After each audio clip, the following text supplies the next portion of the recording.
Just getting some things out of the way. Hello, everybody. Lucas G. Variety here, back with friends as we are playing Teenage Mutant Ninja Turtles series number 46. This is Secret a of comic Years. book take the best we can, and this is going to be our issue number 5, which is Father and Sons. As I try to pre-name them, we'll see how well they work. If they're even named that in the YouTube later on. But today is December the 17th, 2019. 8 days till Christmas. Merry Christmas, Happy Hanukkah, Happy Holidays, and everything in between and around that. So, thank you for joining us tonight. This is our dark, gritty comic book look at the TMNT in 1946 Detroit, Michigan, where they fight all elements of bad. You know, even against the Axis powers, World War II. Some definite Lovecraftian critters. I don't know how they did this when they were all level 1 and less, but somehow they did those things. And now we come back as they go to hunt down Sensei after Mousers broke in last time into their lair and they fought the Mousers off. 4 Mousers jumped in, transformed into a giant Mouser, swallowed up Splinter, burrowed out of the lair. And now the TMNT are going to be like, no one takes our dad. And they're going to gear up to go.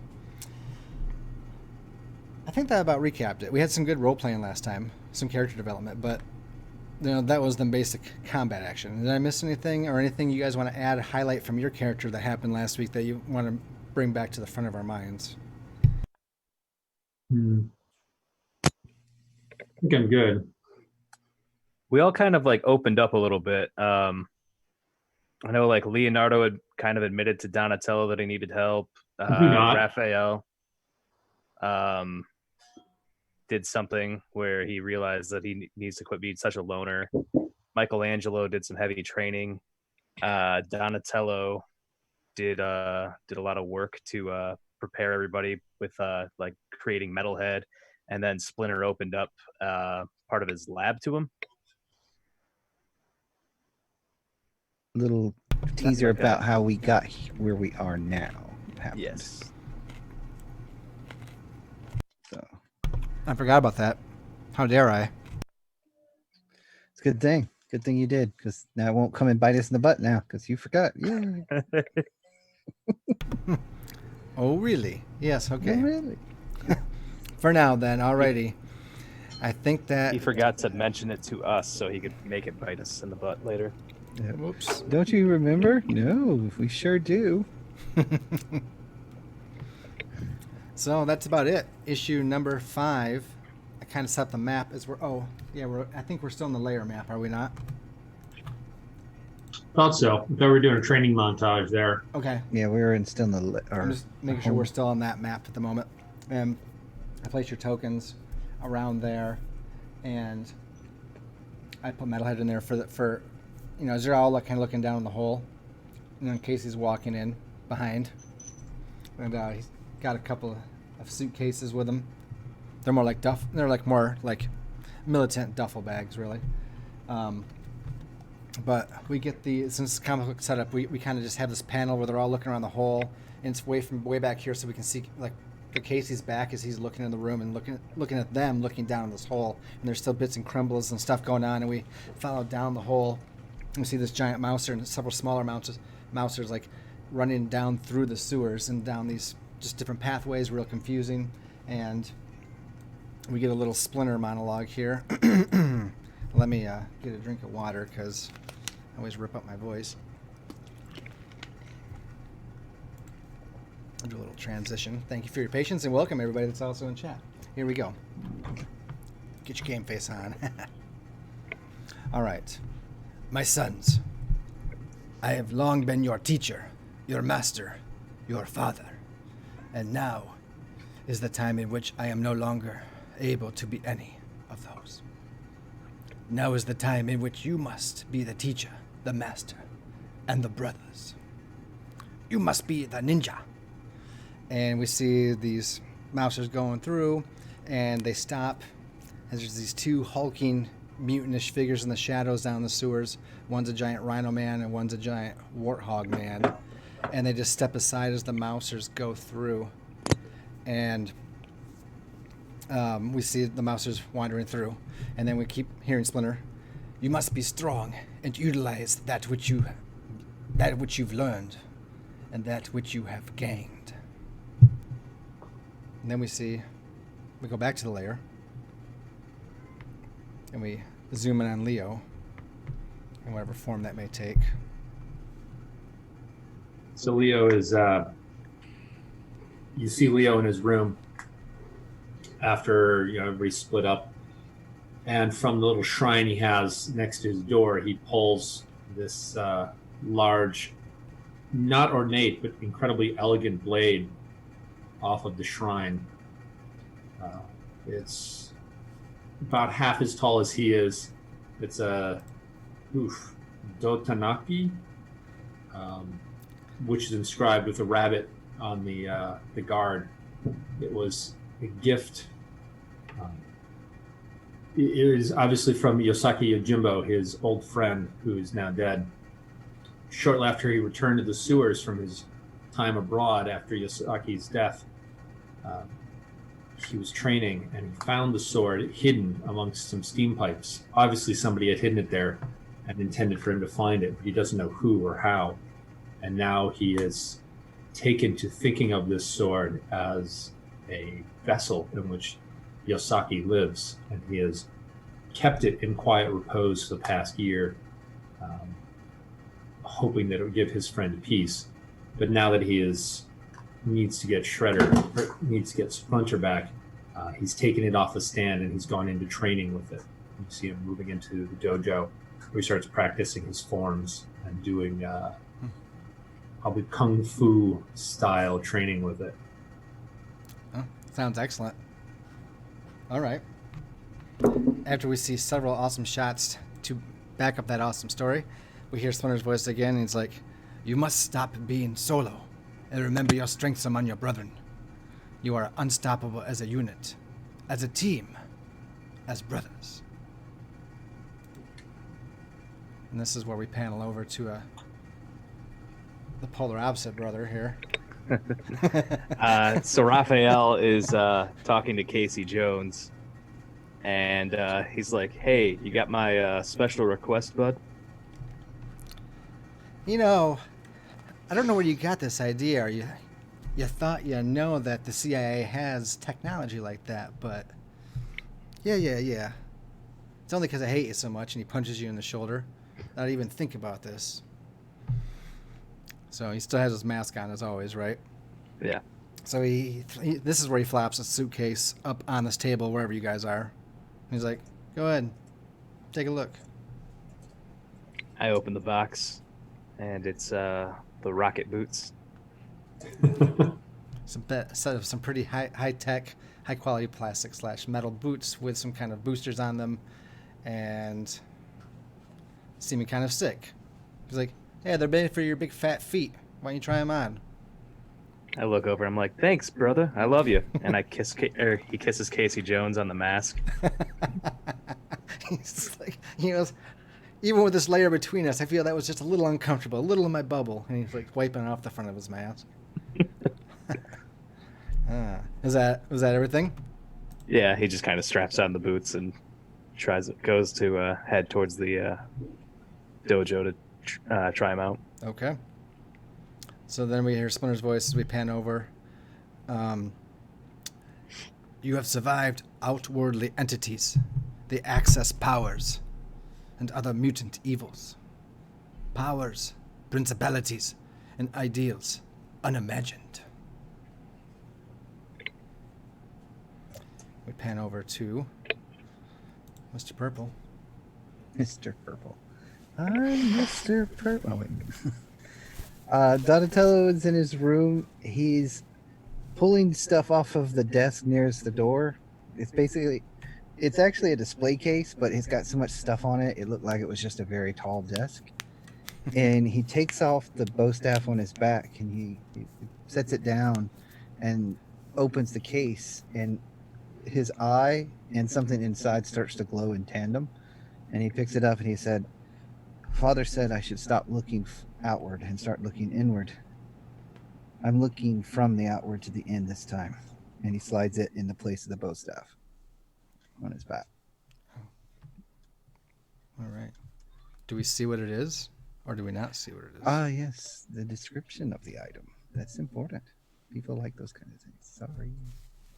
It is a gnarled, almost like root of a staff, not quite as straight as his bow staff, but at the end of it is an orb inset in it, kind of like it's almost like the Gandalf staff, where it ends in a point, but this one doesn't actually end there. It's just near the end. The staff suddenly has a large blue gem inset in it, and from the center of the gem, the whiteness glows just like his eye.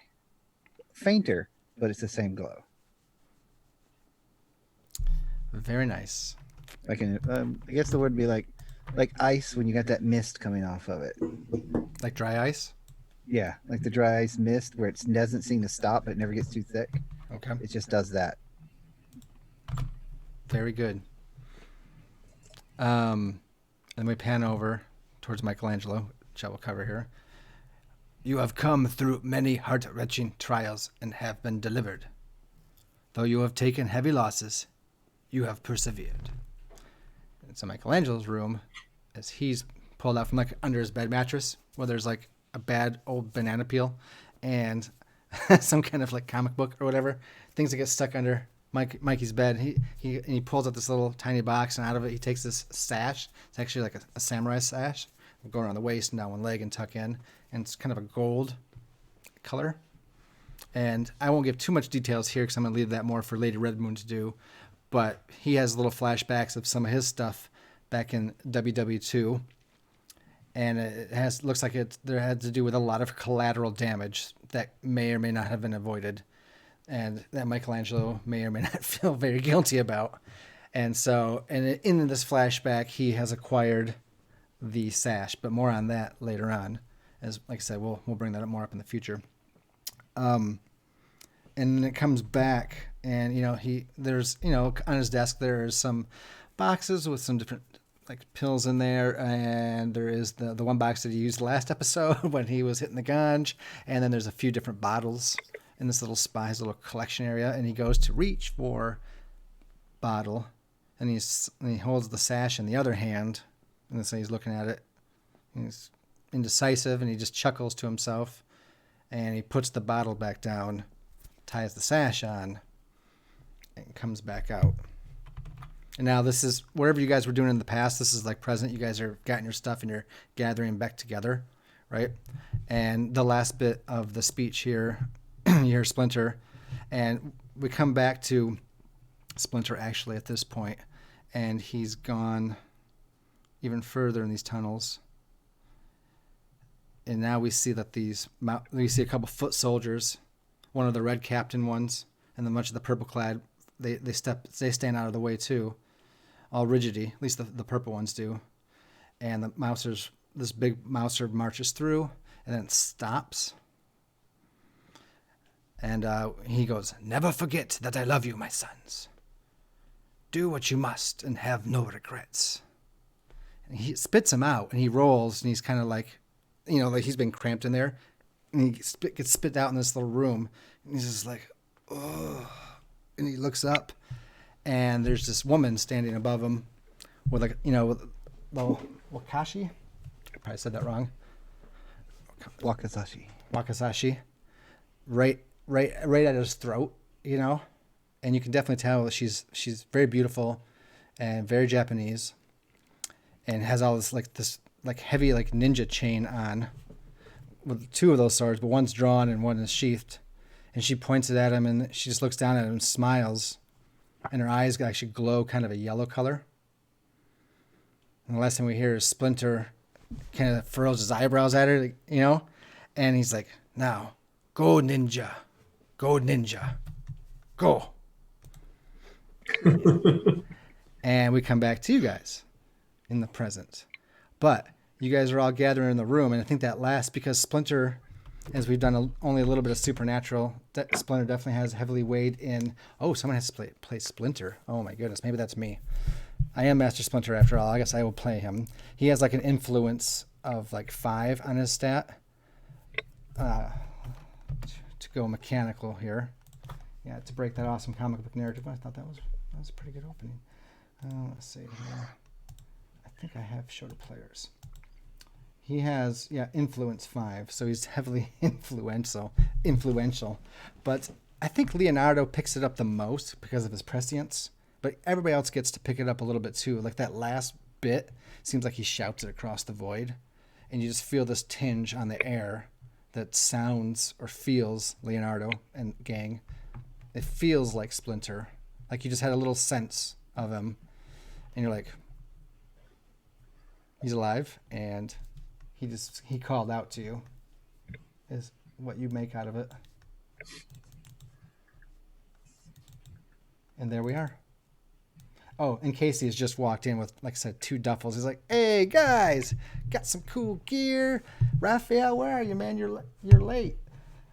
And he's just like, he starts seeing all the Mouser parts, and he's like, "What the hell happened here tonight, guys? You have a party and didn't invite me?" They took Splinter. And then he gets all serious. You can't really tell behind the mask, but you can tell by his body language. He drops the bags and like flexes, like, "Who took Splinter?"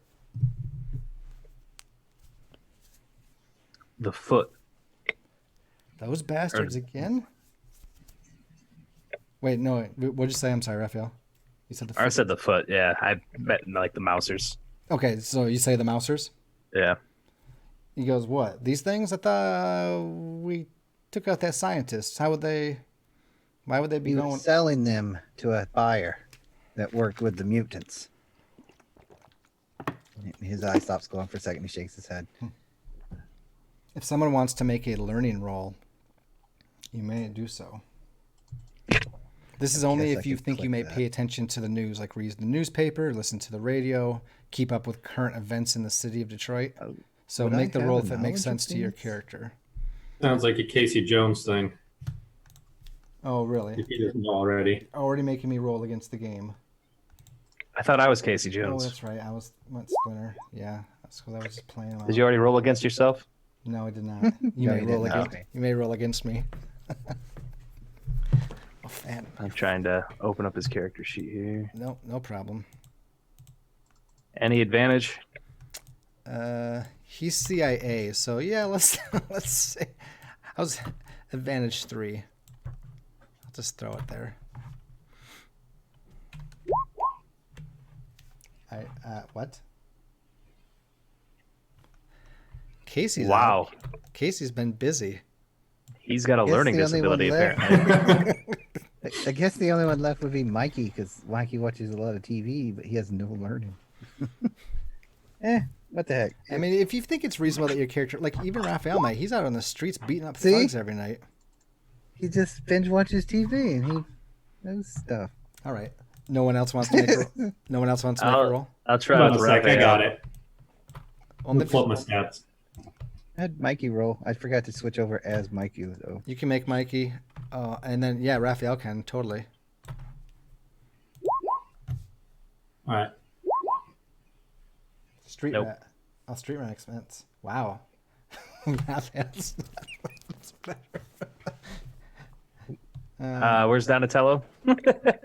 Oh, I eight. rolled first. I rolled an 8. Yeah, I yeah. had Mikey roll. He rolled a 14. Leo was a street rat. Do you roll? Sorry, I hit the wrong button. I was trying to pull up the details. Somebody used my perk of being a ninja. Your perk of being a ninja. Yeah, it's considered fugitive. Oh, And so once per game, I can pull up contact from my history of that group and solicit them for a favor. In this case, I'm going to ask the Ninja Network who these ninja are with the foots on their chests. oh, so you're gonna make like get on the horn and make a contact yeah. right now. Okay. Calling in a favor. All right. Michelangelo got a little bit of information, which I'll give once Donatello has returned, as much sense as that makes. Okay, so you can call in a favor for contact with your network for a mundane task. A favor puts your contact at risk. So you just want information on who the Foot Clan, Who is this and where are we going? That's all I want to know. who is what, who is. Who's the ones that did the heist, have been chasing us with these? Well, I guess we just know the Mousers. Yeah. I have a suspicion that they're related. Some more information on who's controlling the Mousers. No, Who the buyers might be? Yeah, I want to know who the guys in the pajamas are, because they were going after the Mousers first. We know where the Mousers come from. Yep, it was. So I don't think it's the corporation who came after us because we broke in and stole some scientists. I want to know who these other new players are. Gotcha. Yeah, W Arts. They also showed up with the Rhino dude and the Pig dude. Yes, they did. WRT, so World Revolutions Technologies, was the laboratory, and we know that you did know that basically it was an armored federal truck, so it was the military that had originally bought the design. At least that's what Baxter told you. He's like, yeah, these weirdos, these Foot Clan guys said, we'll give you a lot of money if you develop this stuff, but I sold it to the government for more money. That's what was happening the very first time. So these ninjas in pajamas were going to hijack, and you want to know more about those ninjas, who they are, Yep. how they relate to Stockman. Okay, so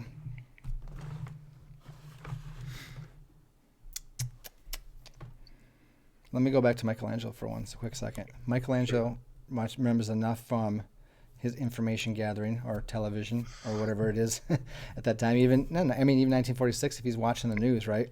The local Detroit news. Let me just make sure I get something They right. have TVs back then, or would it be radio? I think Donatello will tell us in just a moment. I can see that look. I can see what he's doing. And that's okay.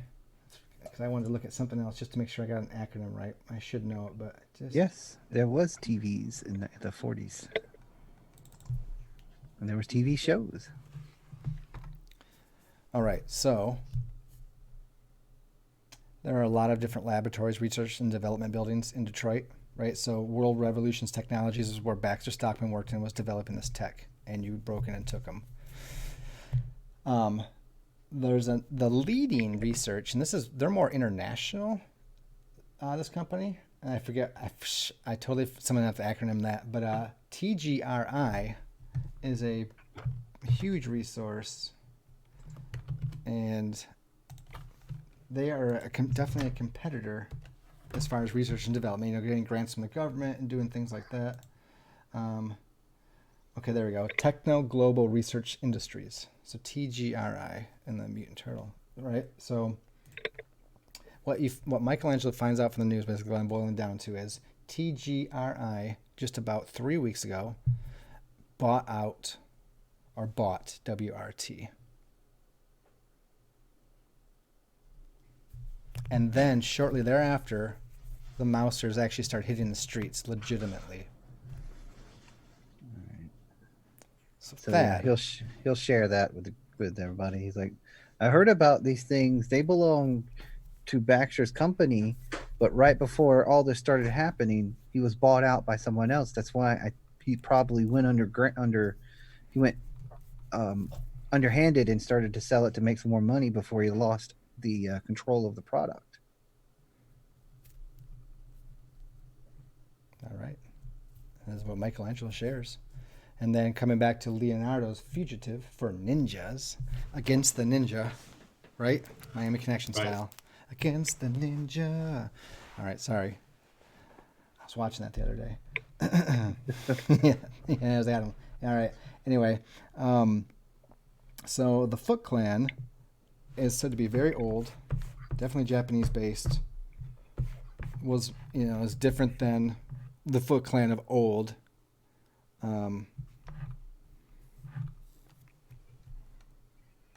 It is I don't know, how much do I tell you? How much do I tell you? They will still perform it, but may ask you equally risky favor from you in return.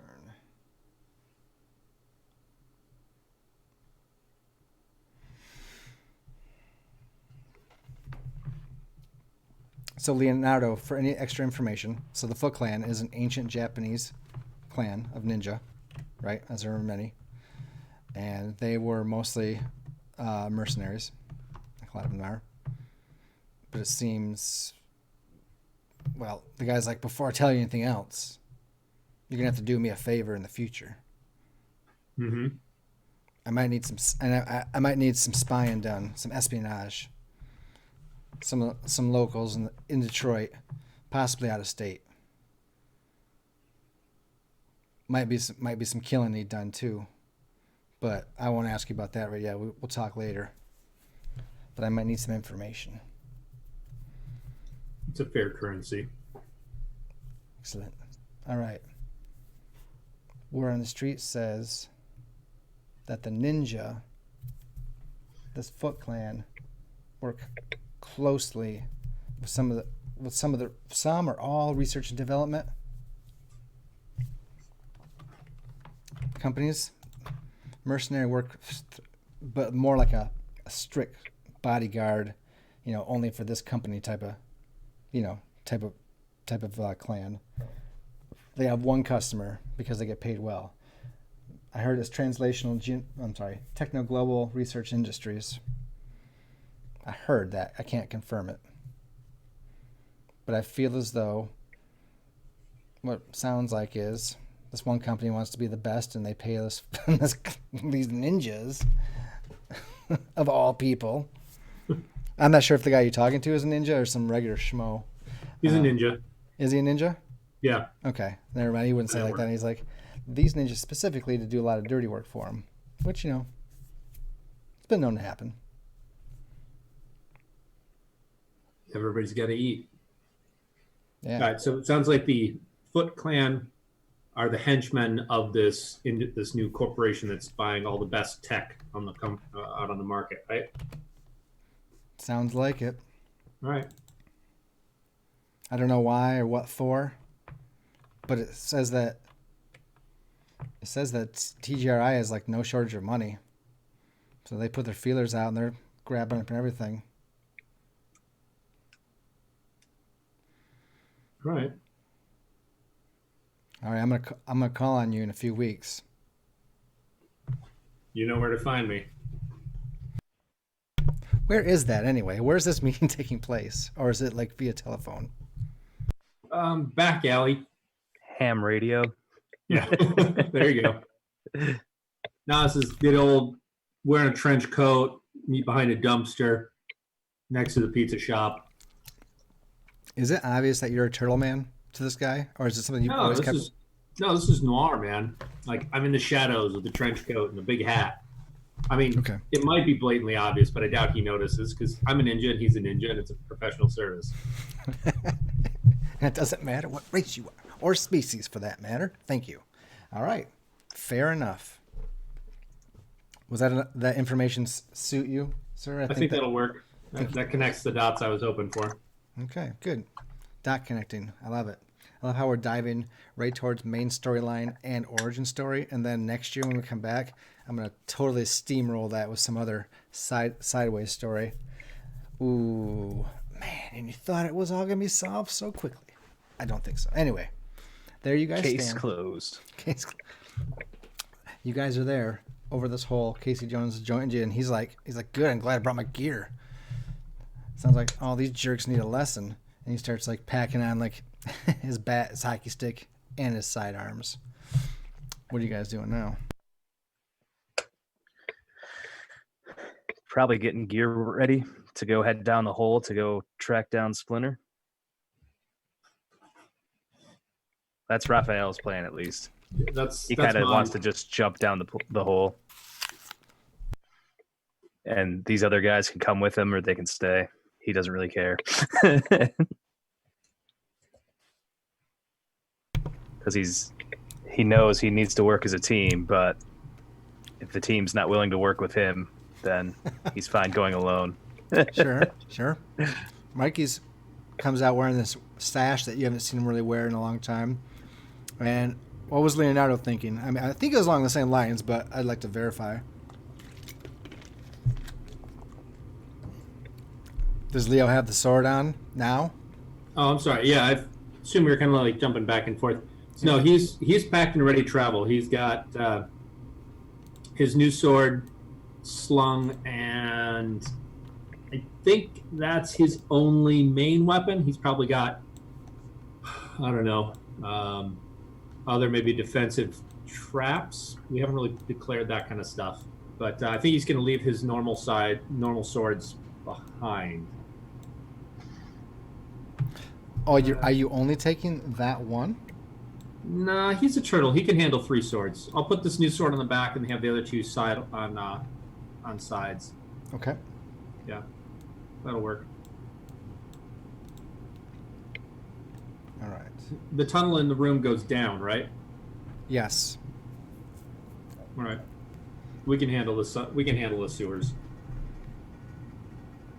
It opens up into kind of some hollowed out canyon or some kind of semi cavern, and then makes its way, like it goes down, goes sideways, and then kind of goes diagonal, and comes out to this old sewer that's not used anymore, lower than the main sewer, quite deep now in the earth. Actually flooded a lot in certain areas. Gotta be close. Like the Detroit River should be flooding all up in here. You know, some type of the way the land is formatted, it's kind of held it back. But the Detroit River definitely kind of leaks in and out of this area. And you guys can kind of see on the map now as we'll transition over, as we're coming from the east and going over here this direction, that there is, yeah, that's kind of where you're going. Let me just go to another layer real quick.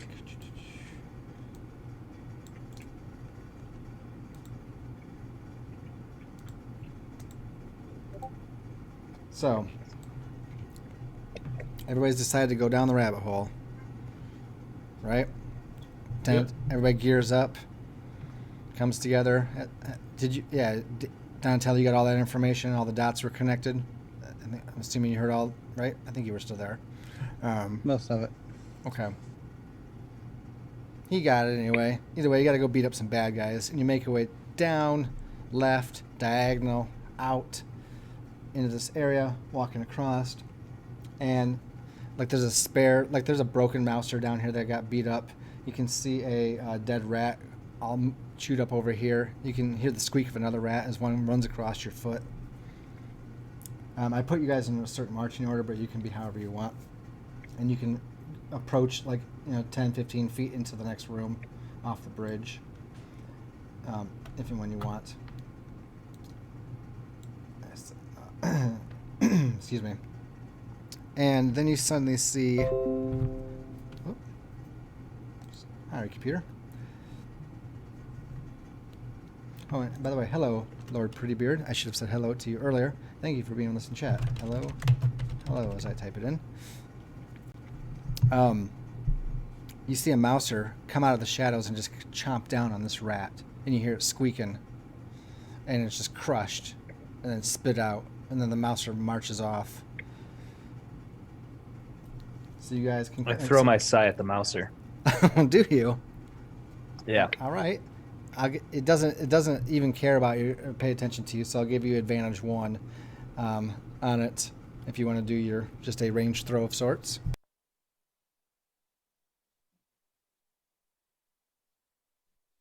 What would I roll?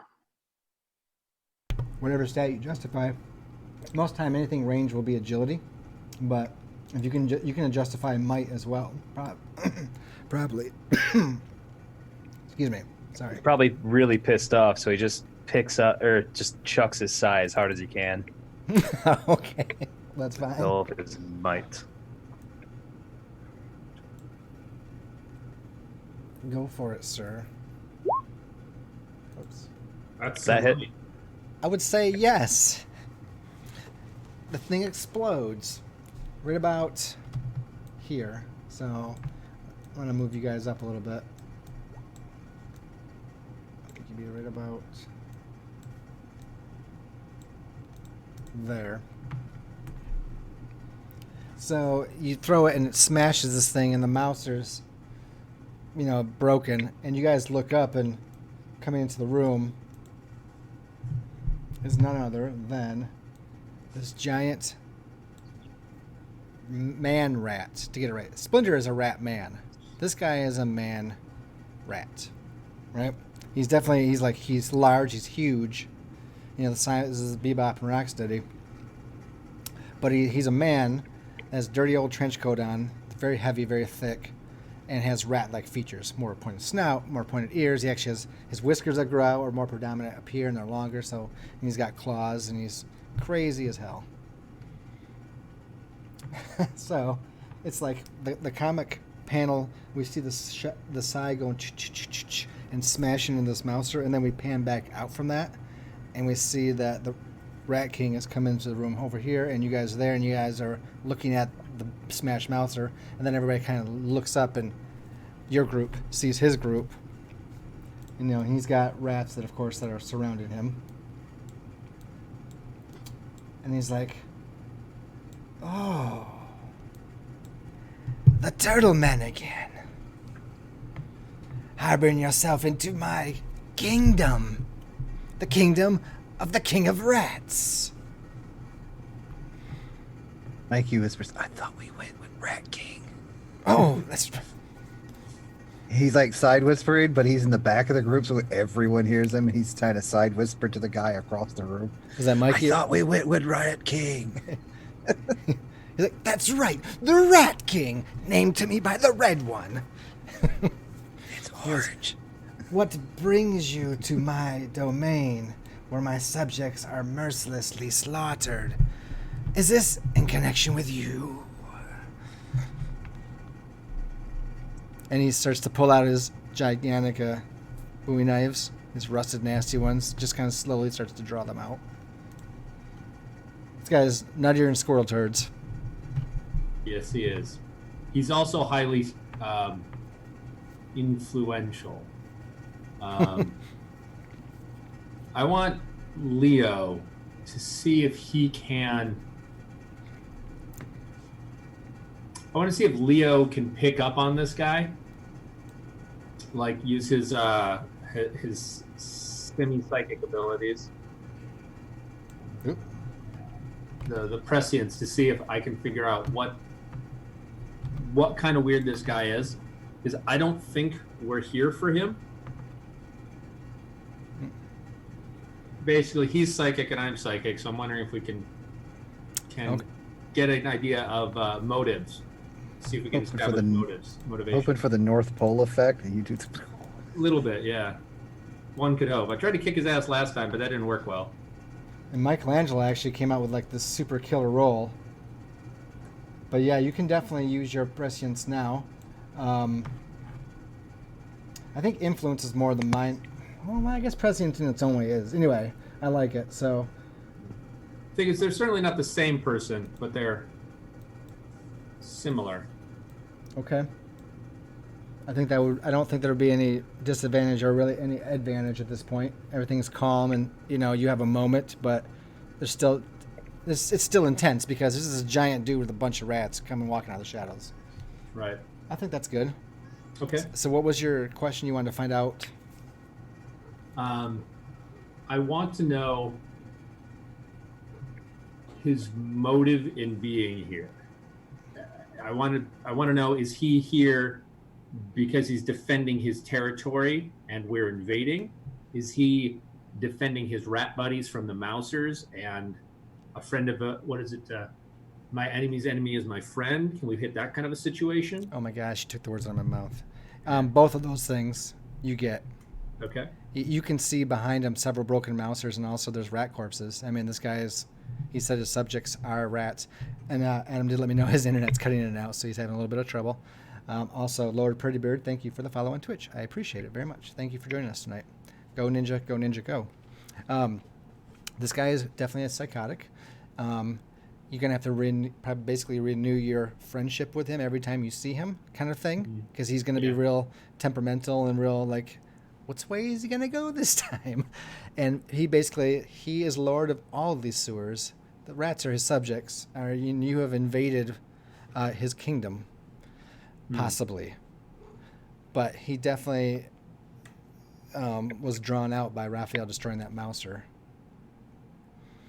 Does that answer your question? I think so. In that case, I'm going to walk up in a intensely defensive stance, being as calm and centered as I can, since that's like Leo's. Leo wants to be that cool samurai, so he's going to try and focus as much of himself into that, and walk up, like I said, not offensive, but very, very ready, and say, "We are not here for you. We are here for the Mousers.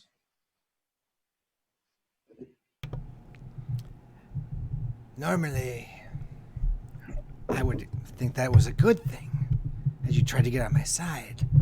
And I wonder, why would 4 large turtle men and a cyborg of some sort and a hideous human want anything to do with things that kill rats when they are non-rats they? They have our sensei, Master Splinter, Who's also a rat. who is also a rat, yes. You can see if Rat King knows this or can sense it. I would assume they have a telepathic link. He's like, you said your sensei is a man like me. He is a man rat. No. He's a rat man. He's a rat man. He's the other half. He's like us, but The rat. other way around. Yep. The other way. Like even Donnie and Raph or Michelangelo at the same time. Like us, but rat. Like they He look looks each like other, that high guy. five. He looks like that guy over there, but taller, and talks. This is all perfect. Like all these things happen, and she's just like. So I think you still need to convince him to be on your side. However, Oh. I'll give you whoever makes the roll will get advantage 1 because of just the information and how you guys put it out. I'll give you a second advantage, so advantage 2 will be because everybody chimed in, basically assisted. And if Michelangelo does it, it's going to be an advantage 3, only because he's dealt with this guy before. But maybe that's not the best option. Maybe Leonardo should be making the roll just because he took the lead on this and goes with advantage 2. Just put it out there. What's the role? Well, it's whatever you justify it as. So normally, like persuasion, you could even go with presence maybe, or deception. Yeah. You know, your social stats basically, but it's anything you can justify. So, considering his approach, I'm going to use will to justify it. This is a peaceful show of dominance. It is the showing the strength of my conviction that we are going for Splinter. We are going through this passage to get there.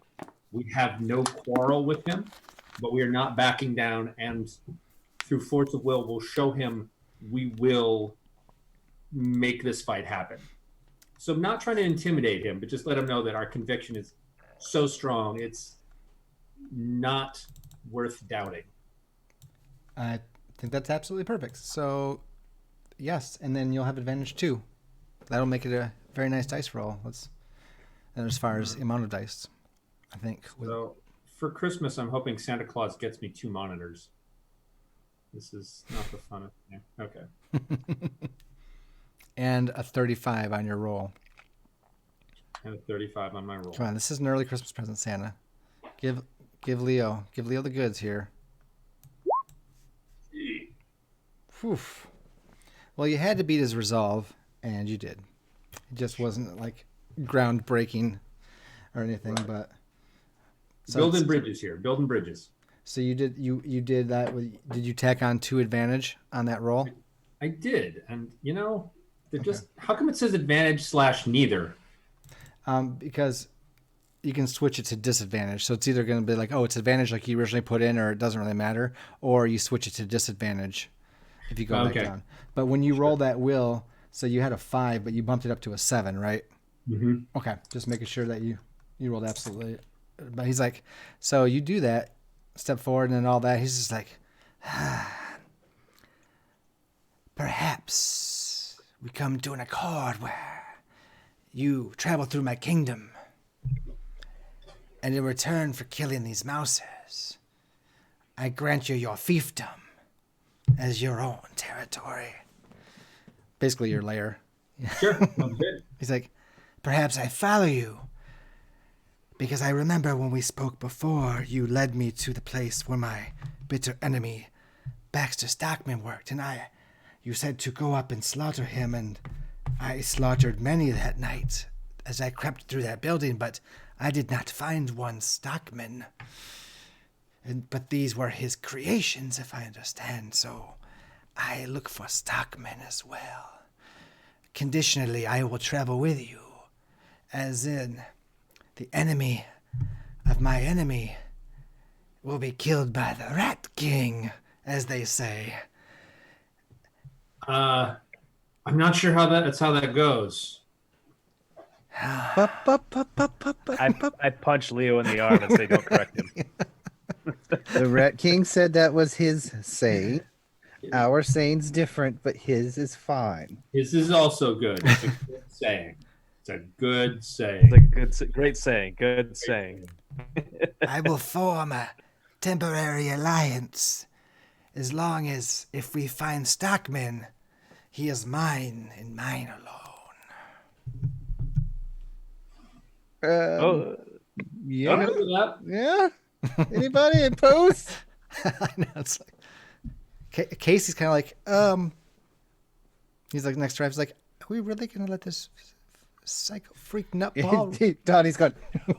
He's just looking at Raphael. He's like, you gonna let this super weird freak nutball roll with us with these rats? Are you kidding me? He says that to Raphael. we let you roll with us. Oh, he says like, fair enough, and he steps Mikey back is into on the place. floor laughing. Yep.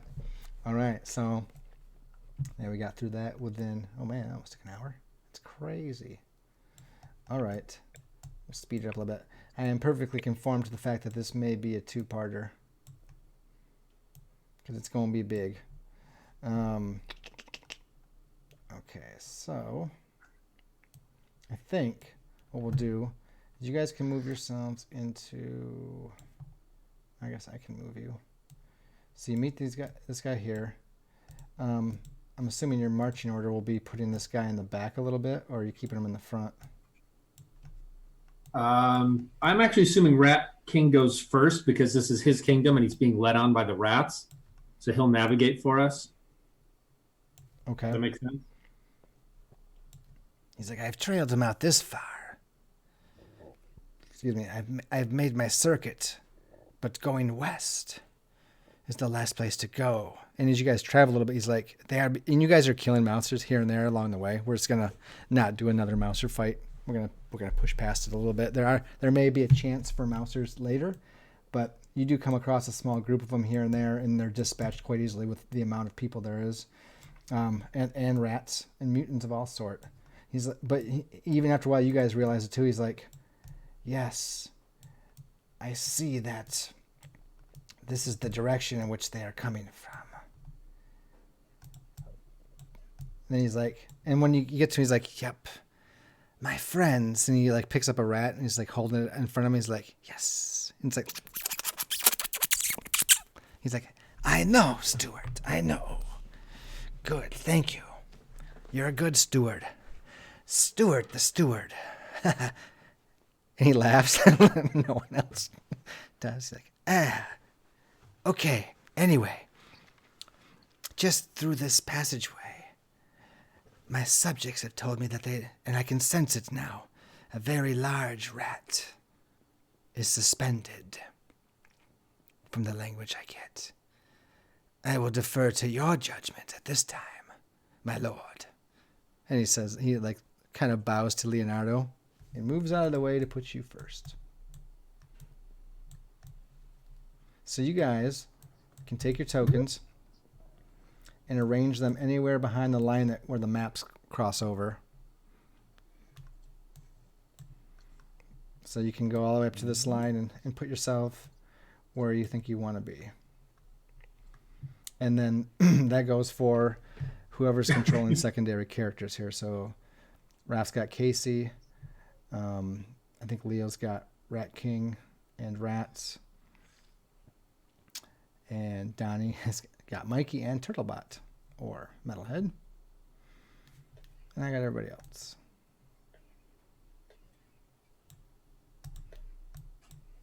How do I move rats? Oh, I might not have assigned them to. That's fine. They're rats. They go wherever. That's true. They should be. They should be able to be used, I thought.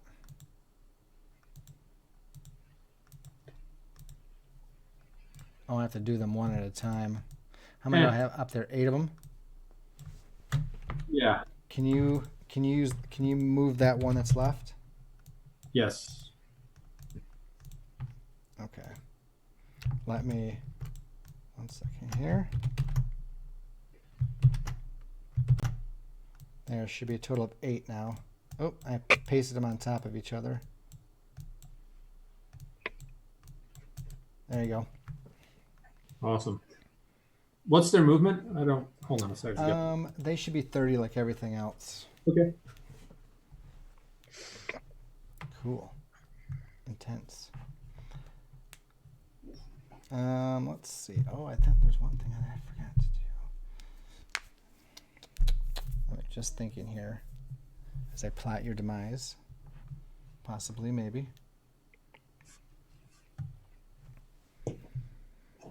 So, as you approach there, are you trying to be stealthy, or are you doing the cool walk-in, like, you know we're here, we know you're there, we're going to come in and do the quick chat and then murder each other?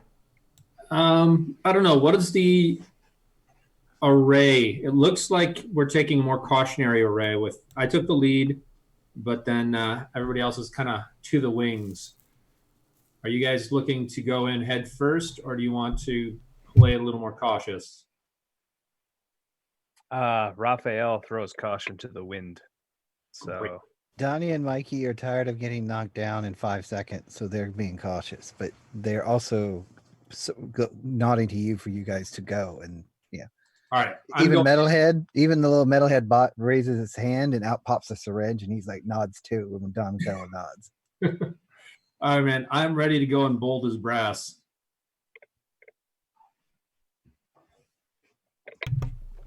Going crazy fast, you said? Yep. All right, 1 second.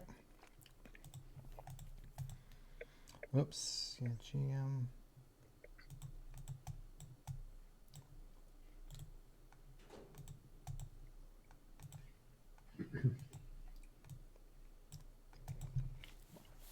Your 2 favorite bumblers. I better zoom out so people can see the map a little bit longer here. Make sure our pictures are not moved. You know what? Let me just correct zoom real quick. Whoops, that's not what I wanted to do. Again, not what I wanted to do. Roll 20, go on lockdown. Let me move our face boxes around a little bit here. Oops. Get it right, Lucas. All right. Let me lock those back up. Thank you very much. A lot of things to juggle. Okay, so as you guys there and you walk ahead, you see you got this Rhino Man and this Warthog Man. We're probably going to have to do a big initiative roll just to make sure that we have everything going. But we'll I don't know if you guys are charging it or not right away. Let me take a look. I think our boys have, yeah, so Rocksteady, the Rhino Man, has a submachine gun drawn. And Bebop, I don't think he carries a weapon. He just has huge muscles. And so the Warthog Man, getting the character here. Giant pig man. Okay. He's like, we've been expecting you. Why don't you lay down your arms and come in and talk to the lady? She has a most beneficial offer for you. Do we see where the lady is? So it's dimly lit. I think you can see. You know what? Why don't you make a perception? You and Raphael can make perception checks.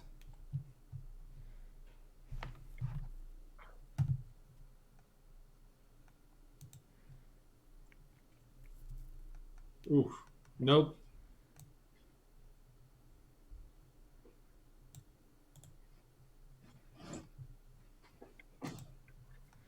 Wow.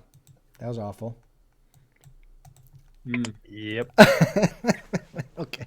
Anyway, you cannot see her back there, but Raphael, Okay. what you see is what looks like behind him. There's some running water, possibly a pit, and something hanging from the ceiling, squirming around a little bit. And that's it. But the pig man basically is like, hey, come peacefully, sit down your weapons, and you can talk to the lady. And I am going to turn to the rhinoceros and say, "Milady, what is your offer?" he's like, hey, you hear what he said? You see what he called me? He goes, he like cocks his submachine gun. He's It's like he's over there going, let me take him out. Let's see, does he have battle trance? He does have battle trance. Hey, since he says that, hey, we just met. I don't know if we're in a situation. I'm kind of a. I don't want to go on a date. Oh, Leo. Mikey turns to Don. Whatever you did, he's really cool now. I'm trying to see if Rocksteady would go crazy. I feel like you're trying to push the rhino. Are you trying to push the? Are you trying to push the rhino into attacking? I am definitely trying to get the rhino to attack. All right. You want to give me some type of I'll give you advantage 1, but some kind of something to beat his resolve. Was it like your will maybe again, or persuasion or presence, or something else that you can justify? I'll use my presence to very directly imply that I think that he is in fact dating the pig dude. Like, I don't think your boyfriend would appreciate this. Do I get an advantage on this, or? Yeah, I'll give you advantage 1. Okay. That'll work. Oh my goodness. Rocksteady goes into battle trance and basically rages Cool. and screams, and all your negotiations go out the window as he begins to charge. So, I think. Yeah, I mean, I feel like that's what you did, and you provoked him, and he's coming to attack it. Bebop's like, or the Warog man is like, no, wait, Rocksteady. Rocksteady is just like, "Ah," and he has a submachine gun in his hands, but he lowers his head and he begins to charge. So let's roll a crazy amount of initiatives. The rats will go on the Rat King's turn. So remember that you must click on the token first, and then the initiative button corresponding to that token, and they should all be assigned. Let me open up a roll order. 1 second here. And let me clear it real quick. Remove all turns, clear, descending. Okay. And we're going to do a bunch of rolls here. So, where's your initiative?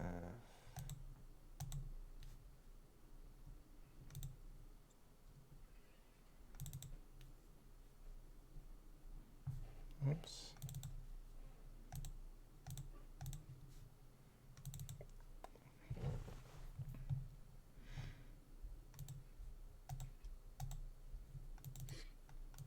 Get Bebop back. Oh shit, Casey Jones. Yeah. Oops. Wow, Casey's ready to rock, I guess. Okay, let's see. Who do I need to get?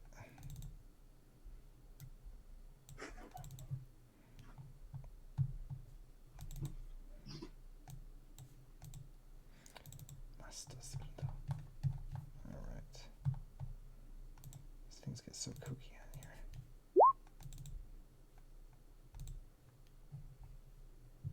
All right.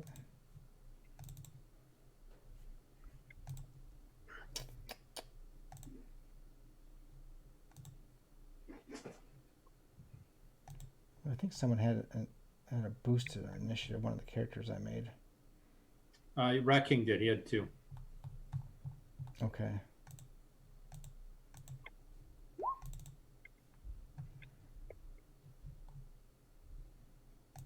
Come on, put them in the right order. Did you guys roll all the characters you're using? Yeah. Yes. Companions look just like the rats go in the person that owns them order. Okay. I go and then it goes. All right, so you guys are ready for this, obviously. So Rocksteady, he's kind of at the lower end, which that works. Leonardo's out there. Bebop is even last, so that kind of makes sense. Leonardo did all the talking and just stands there as Rocksteady takes off. But there's a lot of opportunity for other people to go first. That would be Casey Jones. Let's take a look at. Let's see what Casey has to offer, huh? I believe Casey is going to try to shoot Rocksteady in the foot using toe shot. Oh, Nice. And that's exactly what I built it for. toe shot. Is that a Bane attack? It looks like. Inflict slowed. That sounds like a perfect thing. Go ahead and roll his toe shot. Agility versus guard. Rocksteady's guard. Let's take a look. Is that number okay? So Ready? Yep. You do your major action to do that, and then you'll still have a move action left if you wish. Oh, Oh man, is that with all bonuses applied? I think so. That Yeah. was very, very close. Let's see. Yeah, because he had. Oh no, I was looking at the wrong one, but still. I have some handouts though. Let's see. Major action, that's with a twist, and failed. Okay.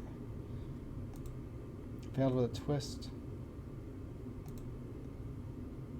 I don't think that makes sense here.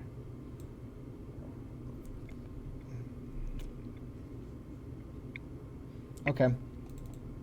So you said Casey had one of his sidearms out, right? Does he have two sidearms? He apparently has two guns. Okay. So he's going to lose one here. So he fires a toe shot, and it hits Rocksteady. So it's still going to be a success. But the gun jams.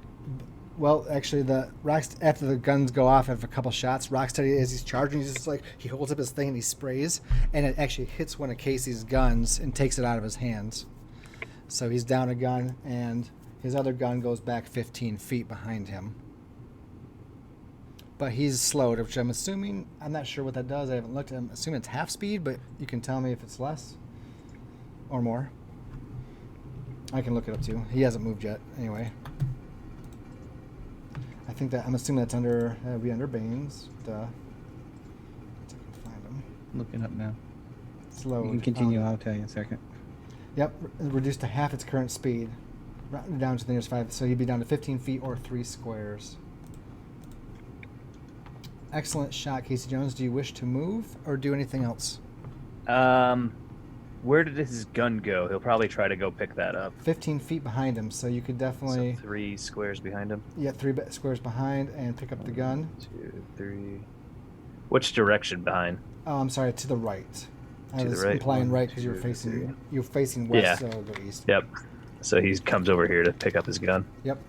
He has to step back next to the Rat King, who he thinks is a nutball. He kind of looks at Rat King and is just like, ugh.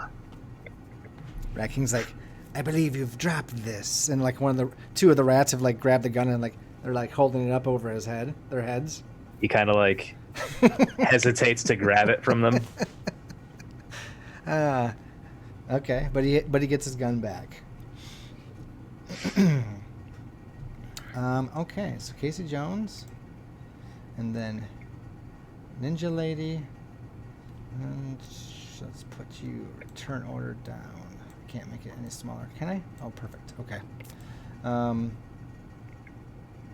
You guys haven't really even seen her yet. So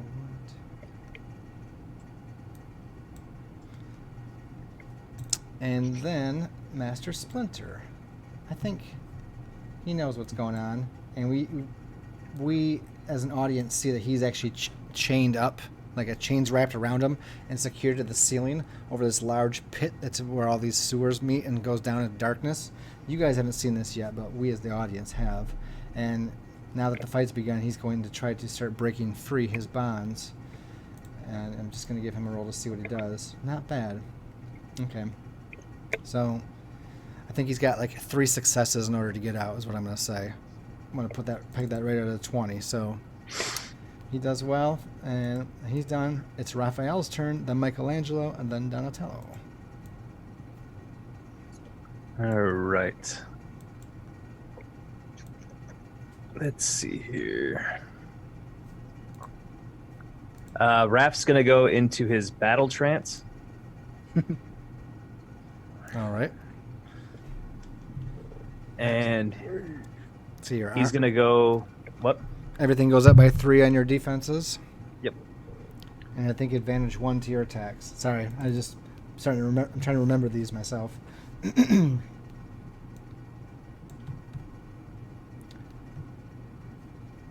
Oh yeah, Just a second Raph's here. buffed. Anyway, Trying to. And he's gonna go and attack Bebop. attack who? Bebop. All right. You can move. These squares are open. The ones that are touching the wall. The first squares that touch the wall, like these. Okay. So you can go there as well as like this one, but obviously you're a little further away there. So, all right. Now, nope, never mind. That's for charge, but that'll make sense here. So you go up and attack Bebop. You got advantage 1, and I'm assuming you're going might against him. Yep. All right, Bebop is ready and willing to get attacked by you. Oh, nice. Beat the score by 8. So you do 8 points of damage. Okay. Very nice. Already better than the last battle against these guys. So, all right. Anything else you have? Oh, I wanted to say something. There's 2 things in this game. There's multi-attack and multi-targeting, which to me seems kind of redundant when multi-attack can both be multi-targeting or many attacks on one person. So as the multi-targeting rule goes, what Dan found as far as before, basically every extra target is an extra disadvantage because it's going to be easy. Because the multi-targeting is actually like a multiplier of, and it's just dumb. So if you do 2 targets or 2 attacks, it's disadvantage 2. We're just going to make it super easy across the board, and also give you the ability to make multiple attacks if you want to get crazy. I just wanted to put that out there. I meant to do that before. Anyway, but you have to declare how many you're doing before you start making rolls, obviously. So, Raphael, you go up and you score a pretty critical blow against him. I don't know if you have any type of boon focus or bane focus. I don't think you do. Okay. I don't think I picked any out yet. Okay, so remember, if you do 10 or more damage, you get to apply a bane to And the your attack. weapons still get some. There's still some that are just part of your weapon. And there's that too. Yep, I always forget about that. So thank you. So anyway, Raphael, I think you're done. I'm going to go to Michelangelo. Okay. Now, Michelangelo's wearing the sash, right?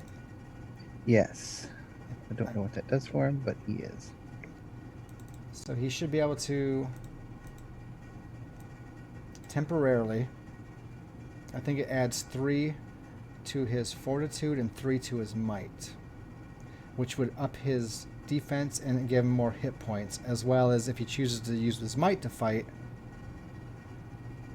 will, instead of agility, will give him an advantage in his fighting as well. So temporarily, by wearing this belt, the trade-off will be fatigue after the battle, but Mikey is got a little bit of a boost, Okay. combat prowess. But I think for this first turn, he was going to join in with taunting the rhino. But he's going to use his Bane of Demoralized. So you're doing a Bane attack. Yep. On Rocksteady? Rocksteady. I'm assuming that's against his resolve. Yeah, looks like it. Should be, I think. I'm just double checking it right now. Yes. His versus his resolved effect is 3 levels of this. 3 possible levels of this. Let me see. It's a little different than what I was looking at a minute ago here. So 1 second. Sorry, my phone's kicked on. I cannot hear what you're saying. It's I'm thinking out loud. Okay, found it. Okay. Okay. So his presence is 5. So we can have up to. Got a lot of character sheets up on the board. Yes, he does. And then Okay, Donatello will so be he next, can't- and then Rat King after him. Okay, so there we go. He can activate the level 3 power because he needs one more Okay. point in presence for the next thing. So here we go. So Mikey's doing extra taunting to help demoralize Rocksteady. Alrighty. Default disadvantage. No, there's nothing there. That's wrong. Fixing a couple of numerical errors and submitting. 21. Alright, so what's this do? Is this Bane also takes effect on Rocksteady? It inflicts him a disadvantage on all action rolls for the turn. Really? Okay. So he's got the snail for slowed. Yep. And his mind's numb right now. All right, perfect. So Mikey basically like repeats, he's like, you can't just run out on a date like that, bro. You gotta stick with your woman. Alrighty. And he's just like, he's like shooting his gun and trying to move, and he's like, ow, because he got shot in the toe, and he's like, and he's all thrown out of whack. Michelangelo, you may also move if you want, or do some other minor action, or not And I gotta go do back anything up at to all. the top here. Don't forget you can do an interrupt action. Interrupt is I take my major action right now. One of those is to do a defend move if you want to try to soak damage for somebody else. It's a teamwork thing. There are 2 interrupt actions, and I can't remember the other one, but one is called defend. Always Yep. good. So I'm trying to we're trying to bring in more things to the game a little bit at a time here.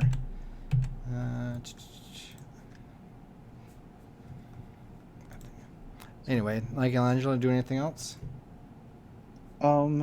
No, actually, my roll still succeeded, but there's a third type of action you can do. There's the move and attack, the major actions, or you can do a focused action, which is basically like a full turn, Mm-hmm. action.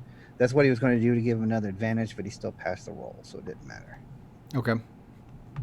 And yeah, I think that's it. But basically, sticking behind the edge of the wall for now, just in case something starts shooting at us. That's fine. Then it comes to Donatello, and then next would be the Rat King, and then All right. Rocksteady Donatello is going to do the same thing, basically like a focused action, but his focus action is he's going to pull up his eye and attempt to inflict a bane on Bebop. he's all right. All right. So the focus action, does that mean that's your whole turn then? Mm-hmm. He can't move or anything else. He just does this, and he gets advantage 1 on it. And I'll Alright. show you what that is here in a second. Is that against his resolve? This one is against. I guess what's he doing?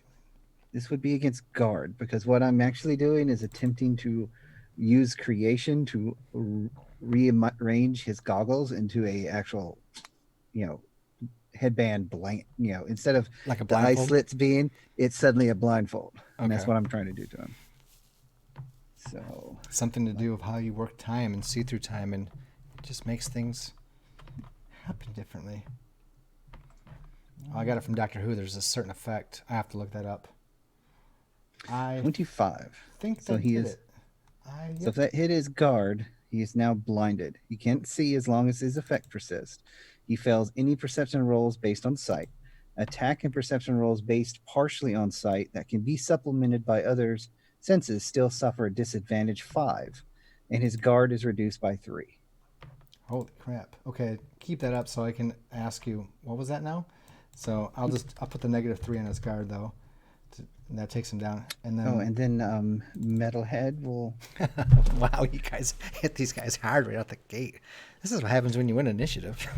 His hand turns from the syringe back into like the regular little shocky thing, Mm-hmm. and takes a pot shot at Rocksteady with electroshock. So it's just a little zapper. All Just a right. damaging attack. No more banes. He doesn't have a bane. He doesn't have the same rules, so he's just going to do a shot. And that's against Rocksteady?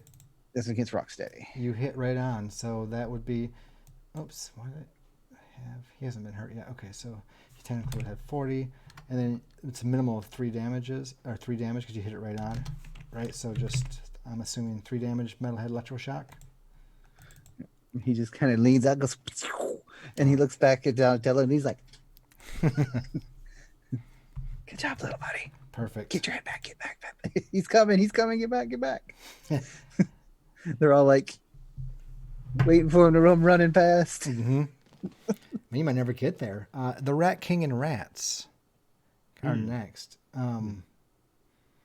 forgot what I was gonna say. It's great. Like Leonardo provokes this fight, and everybody starts acting around him, and he's just standing there. He's still standing there coolly as everybody's dived into combat.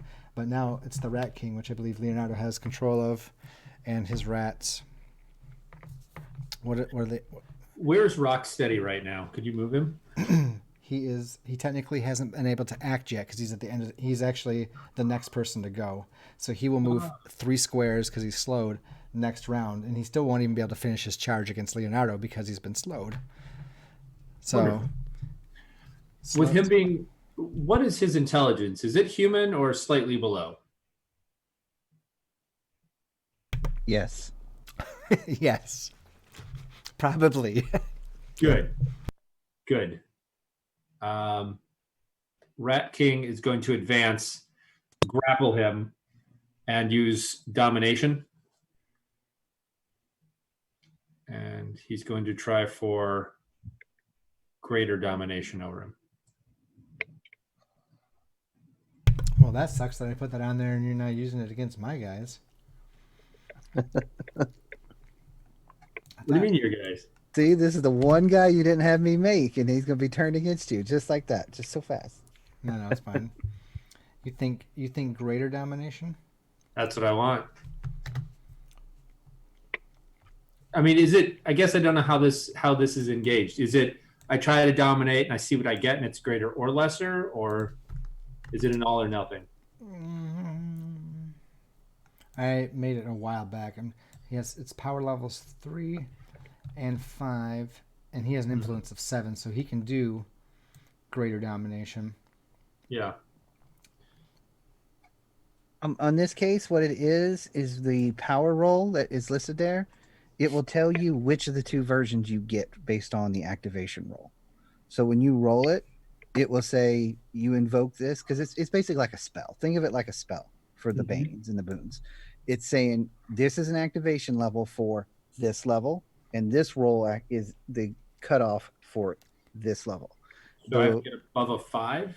Well, that is the power level, but the dice will tell you what power level you have available. You can use either one. Like if you rolled, like, say, a 40, you're going to get all the power levels active. But if it's only got like 2 power levels available, it'll just say power level 3, power level 5. So when I roll this, it will say. It will tell you. Oh, okay. Yep. The roller. Thankfully, these rollers are smart enough to where you don't have to have tables. I'm glad it's smart because I'm not doing so great. Uh-oh. 3. All right. Well, that's sad. He like the Rat King would reach out to his mind, and he hits this chaotic, if you can call it Wall of rage. wall of rage, and he's just too enraged to be able to be dominated at the moment. All right. But he can still move if he wishes. Oh, That's fine. you moved up in the He front. moved. You I moved up. moved up. My intent is to engage with him and grapple. Okay. And then all of these guys. And you don't have to bring all the rats in if you don't want to. You can if you want. Of course I want. It'll, what's that? Of course I want to. They're all right there. Look at them all. I was saying. They take up space. You know, they are technically smaller, but I can't make them smaller on this grid unless I change the grid all around. Oh boy. Look at that. So they are working to slip past and in between the 2 monsters here. So you can put them on that next square below the Rat King. That little space right there is open. It's just the wall starts technically below that. So the idea is that they're going to try and go here. I don't know how to do the thing. Left mouse click. Okay. The wall's good too. They're rats. Yeah, they can be like, That's terrible. Anyway, So yeah, you can put them on that line too. That line's open. it's fine. All right. Thank you. They could, I guess technically you could probably put 2 to a square. That'd be about, I think that'd be fair. Since they're small. Yep. Yeah, they're all sticking out. It's fine. And they're bigger than normal rats, but they're still small. For sure. Okay. Right.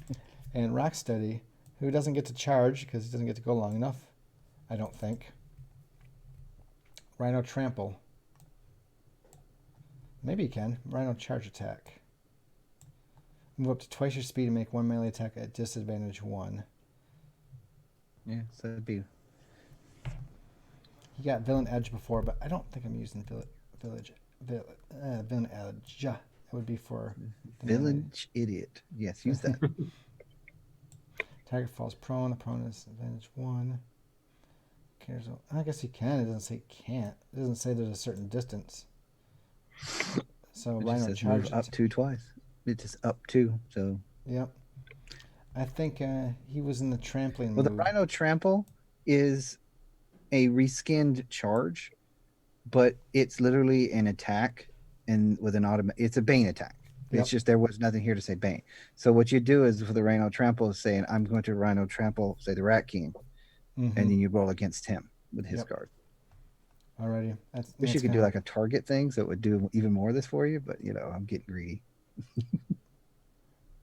Alright, well, he has 1 advantage, but then he gets 1. Doesn't he have 1 disadvantage right now? Rocksteady has Because it was 5 advantage. No, Bebop. Bebop is the disadvantage. He has Rocksteady is 1 disadvantage Yeah, from so I thought all. So 'cause he- because from Mikey. Mikey demoralizing him. Okay. So he's got -2 for this attack, right? No, he has 1 advantage already. You got And- 1 +1 from the rage, -1 from Mikey. As far Oh. as I know. And +1 as it says default advantage on there. It already has 1 in the box, so he would technically have 2 advantage because he's raging, minus the 1, so he comes out with 1. And bounces off the Rat King, or bounces back, because he rolls a 10, and I'm pretty sure that doesn't beat the Rat King's guard. We can take a look, but I'm pretty sure. Guard's 20, not even close. Okay, well, that's Rocksteady dead in his tracks. Leonardo, and then Bebop, and then top of the round. This is what happens when we're ready for him. This All is that true. training. All right, so Rat King is stopped dead. Sorry, the Rat King stopped Rocksteady. Pretty much. All right. He slams into Rat King, and then that's just kind of it. It's like, oh. Is there room for me to come up alongside Rat King? Well, you put the rats there. Yeah, I'm not sure how that. No, I don't want. I don't think you can share the space with that many, so you'd have to come around the other way. Oh,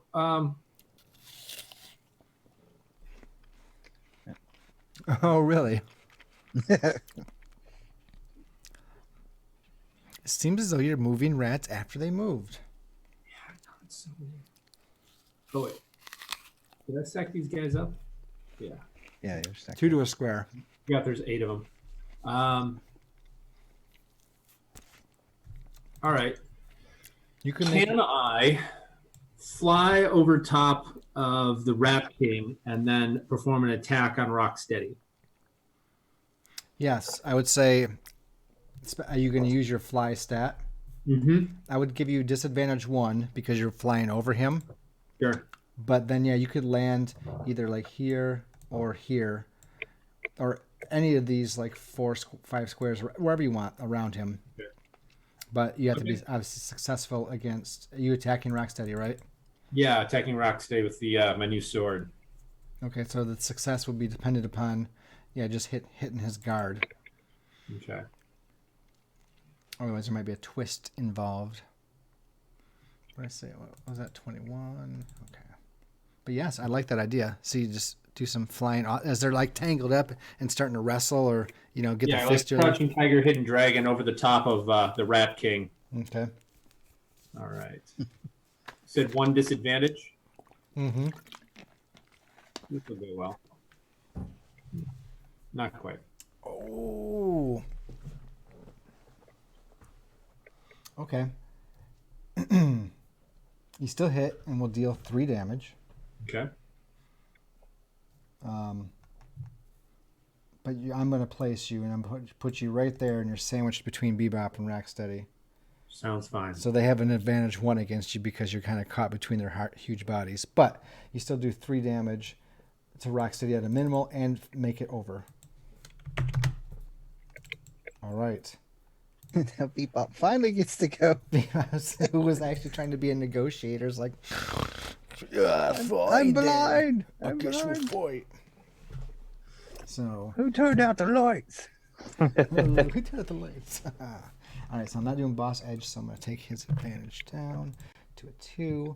And after Raphael slices into him, he's like flexes these huge, meaty hog fists and just tries to like double punch Raphael right into his turtley shell, chestal All right. area. Before he starts, he needs to try to get rid of the bane on him.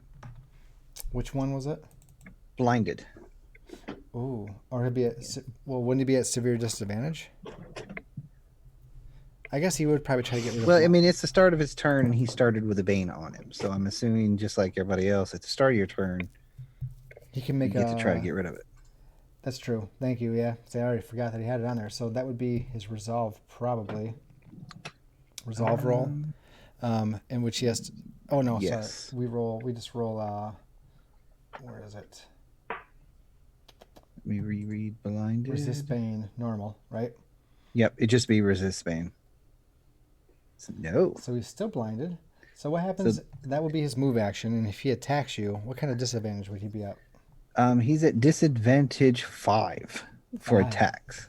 Because it is perception based. Like if he stops and maybe try to smell you out, maybe, but But there's it says that it says that it's attack rolls and perception rolls based on partially on sight that can be supplemented by another sense, like hearing someone's nearby, so swinging that direction. Mhm. Still suffer disadvantage 5, Okay, and their guard defense is reduced by 3. which I already put down. Okay. Wow, down by 5. So he'll be at a disadvantage 3 when all is said and done, which is still pretty bad. So submit. So we'll go to 3 disadvantage. He tries to hit Raphael in the face. Damn. Raphael, does that hit your guard at a 22? No, it does not. Ah. It saves me from healing you for 1 turn. It comes close. He glances off the front of your shell and hits the wall with a crazy right hook. Bebop is done. We're at the top of the round with Casey Jones, who's just accepted his handgun back from a couple squeaky rats. All right. I believe Casey Jones will now perform a hand shot Is there a question? to. Yeah, I'm debating between that or. No, I'll do a 2-gun assault onto Rocksteady. He'll move up. 2-gun assault, focus action, damage. I think if it's a focus action, you can't move, right? Can't move. Okay. Because it's your whole action. But that's fine. I think your handgun still gives you But since you range. don't do anything else but that, you do get an automatic advantage. Okay. So 1, advantage 1 just from that. There's some good things to not do anything but shooting, but it also makes you just stand So there. it's my agility. Focusing damage and attack, 2 attacks. Yep, versus his guard. I was wondering if there should be disadvantage because you're going through all the people, but I think Casey's maybe he's a crack shot. So just roll that beautiful bean footage. Did you say I got an advantage? I don't know if it should be worked in there. I don't see it. I don't see an advantage on there. Okay. I think we're gonna leave it straight up unless I'm missing something. It's just as Oh, I didn't put it in there when I built it. It's supposed to be you get 1 advantage because it's a focus, but you get, as you said earlier, 2 disadvantage for making 2 attacks. So it'd be a default disadvantage 1. So it would Okay. even out. It's a little less accurate, but you get, default disadvantage 1 would be added into this roll. So anything beyond that is up to the GM. no, that's fine. We'll leave it right there. Just disadvantage be- 1. Disadvantage 1 and 2 shots though. Yep. Well, I updated the sheet, so you won't have to change anything on the roll part. Okay. It's still just a 1 roll, right? Okay. Well, no, because he would get to attack twice then, right? Because he's taking the disadvantage. It's built into the action itself. It is okay. All right. Yeah, it's one attack using the same number. Ooh. Ooh, He does not do good. that was horrible. Yeah. Damn it, Casey. I mean, he started out very well. He did. Something was on those guns. The gun's the sight's a little off from being There you hit go. out of his hand. There you go. See who you were shooting at? Bebop? Yeah. Okay. He's kind of got a clear shot towards Bebop. Yeah, this is, Considering how big they are, it's pretty clear. I got an idea. Since that was an epic failure. Of deliciousness. If I can get to my GM layer. You know, when I put these things, Roll20 is kooky sometimes. I wish. All right. You can do it. Give me just a second to make Casey's life a little more difficult. I had these guys just kind of sitting around, having a pajama party, not really doing anything.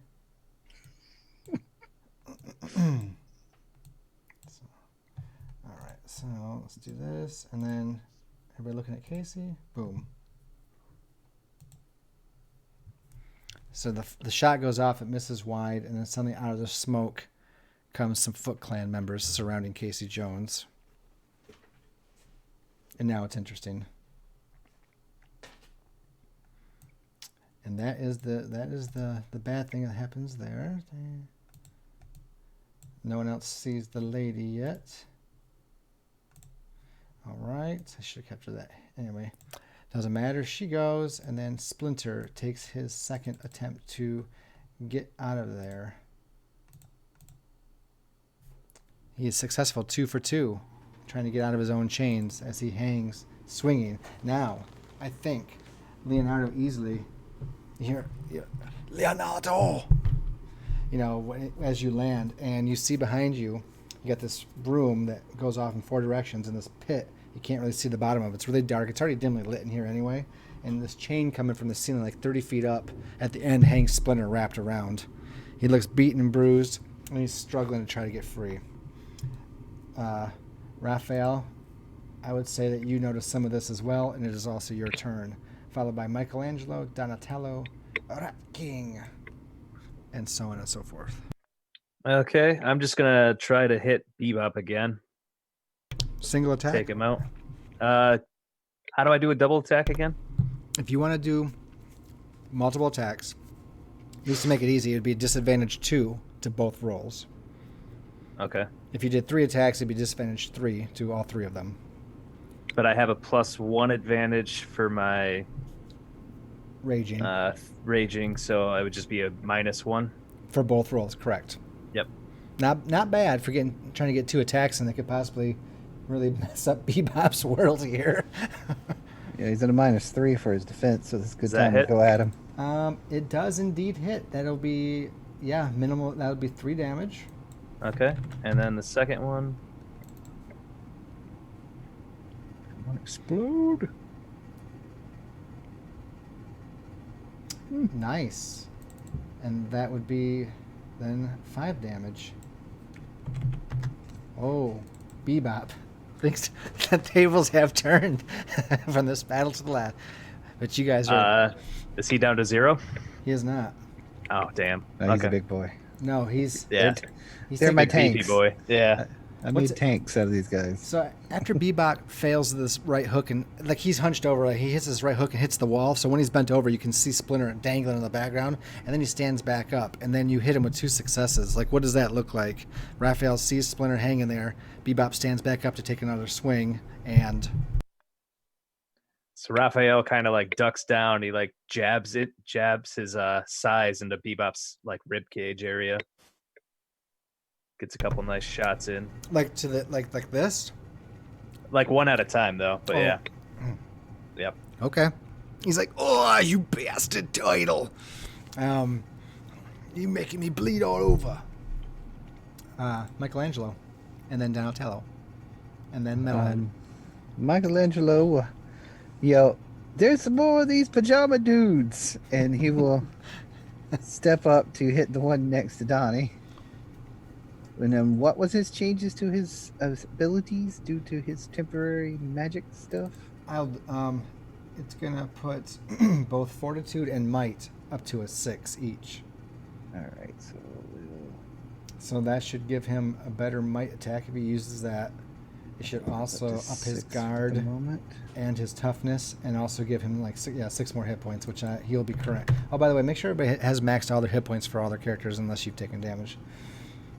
Goodness, if it's better. I don't think anybody's taken damage yet, have we? No. I think just the bad guys. So yeah, that's what he will see what he's got listed for attacks already on here. Incapacitated, that is a Bane, knockdown, Bane. I think he's just gonna go for a straight attack. No fancy stuff on this one. So he doesn't have everything listed. Look up his weapon, but it's fine. I'm gonna go with might. Against a foot soldier. Oh, that's the one. Yeah, he character. did move. He did move, so he doesn't get the advantage of the focus and stuff. All right. Neither disadvantage, no advantage. Oof. Not good, sir. I will try the lucky. Well, 1 second here. The guard's 16. Okay. These are minions. So we can trade off if you'd like. So you can choose Okay. to either deal 3 damage, which will take care of them, inflict 1 bane of level 3 less, or move 10 feet without opportunity. 3 damage. All right. And then, so that'll take him out. And let's see, he can move you 10 feet. He's gonna. So whatever happens, he moves Michelangelo 10 feet north, like here, Okay. which will provoke an attack from that foot soldier because it moves through a threatened square. Mhm. So what's it look like to make this happen? I'll let you narrate. I think he overestimates his own strength as he's hitting the guy, Okay. and he grabs him and flings him behind, like almost like a spin as he's falling down to not be passed out. He just like his last act is just literally to fling this guy, and he just happens to stumble towards his buddy. Okay. And the buddy attacking him is what pushes him on, at least visibly, pushes him on behind him like that. That's perfect. And I think, the foot soldier that goes behind and hits this north wall right here and just explodes into metal and explosions, just like in the arcade game. The foot soldier will take a katana strike.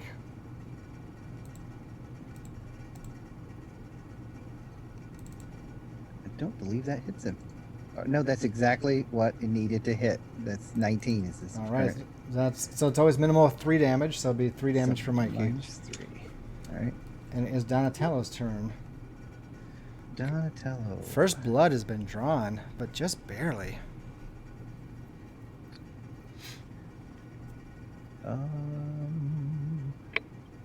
I had something for this, but I don't remember what it I like was. the idea that Casey zooms down his gun, like we see it around him. He zooms down his gun, he fires bad. He's like, "Ah, crap!" And it zooms back, and all these ninjas around him, and he's like, "Uh Damn. oh."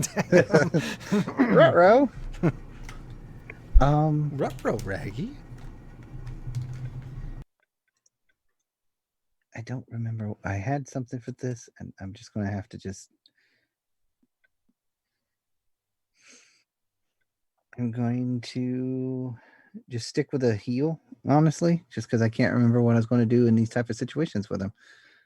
Because he doesn't have a close-end attack at the moment, other than because he didn't technically bring his bow staff.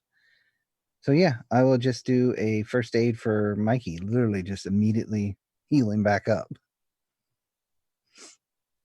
So basically what this, he goes, "I don't think so," as soon as he sees Mikey get even the slightest hit, and flings a patch out of his little medical pouch, and it just kind of almost like leaf in the wind flutters over to Mikey and just kind of gently places itself against his arm, like he's been using some sort of weird, maybe science magic stuff. Whatever it is. Yeah, it's just that it's that stuff. So Mikey gets back 1d8 of the 3 damage. 8 of the 3 damage. Mikey goes right back to full. Feels like a waste, but I have nothing else to do. 3. And that's it for Donnie. You got me on the ropes here. Rat King, you are up, sir. Actually, it's Mini Turtlebot first. Oh yeah, sorry. Metalhead. He's going to do the same thing, the electroshock again, but he's going to do it on the guy in front of Mikey. So hopefully this one works. It's going to does a 15 hit. A foot soldier? No, it does not. And But he misses. I'll trade you damage for damage. Perfect. 3 for 3. And that was which foot soldier? This one? The one in front of Michelangelo. Oh, okay. So- Yeah, So the the other electrical. one could have thrown a throwing star at the little robot in front of him. I was like, he's not looking at me. Just throw it now. Maybe it will be now. So this electrical shock and it just hits Mikey on the way by, and then it just kind of like shorts out and falls to the ground. It's the Rat King now, I think, unless the turtle bot is moving. Nope. Okay. Oh man, this combat is crazy. So I think Rat King is gonna pull out his dirty Bowie knife and just try to gut shot Rocksteady. Okay. He's just gonna go in with, advantage 2. I was looking at it, and he's just gonna try to stab the crap out of Rocksteady.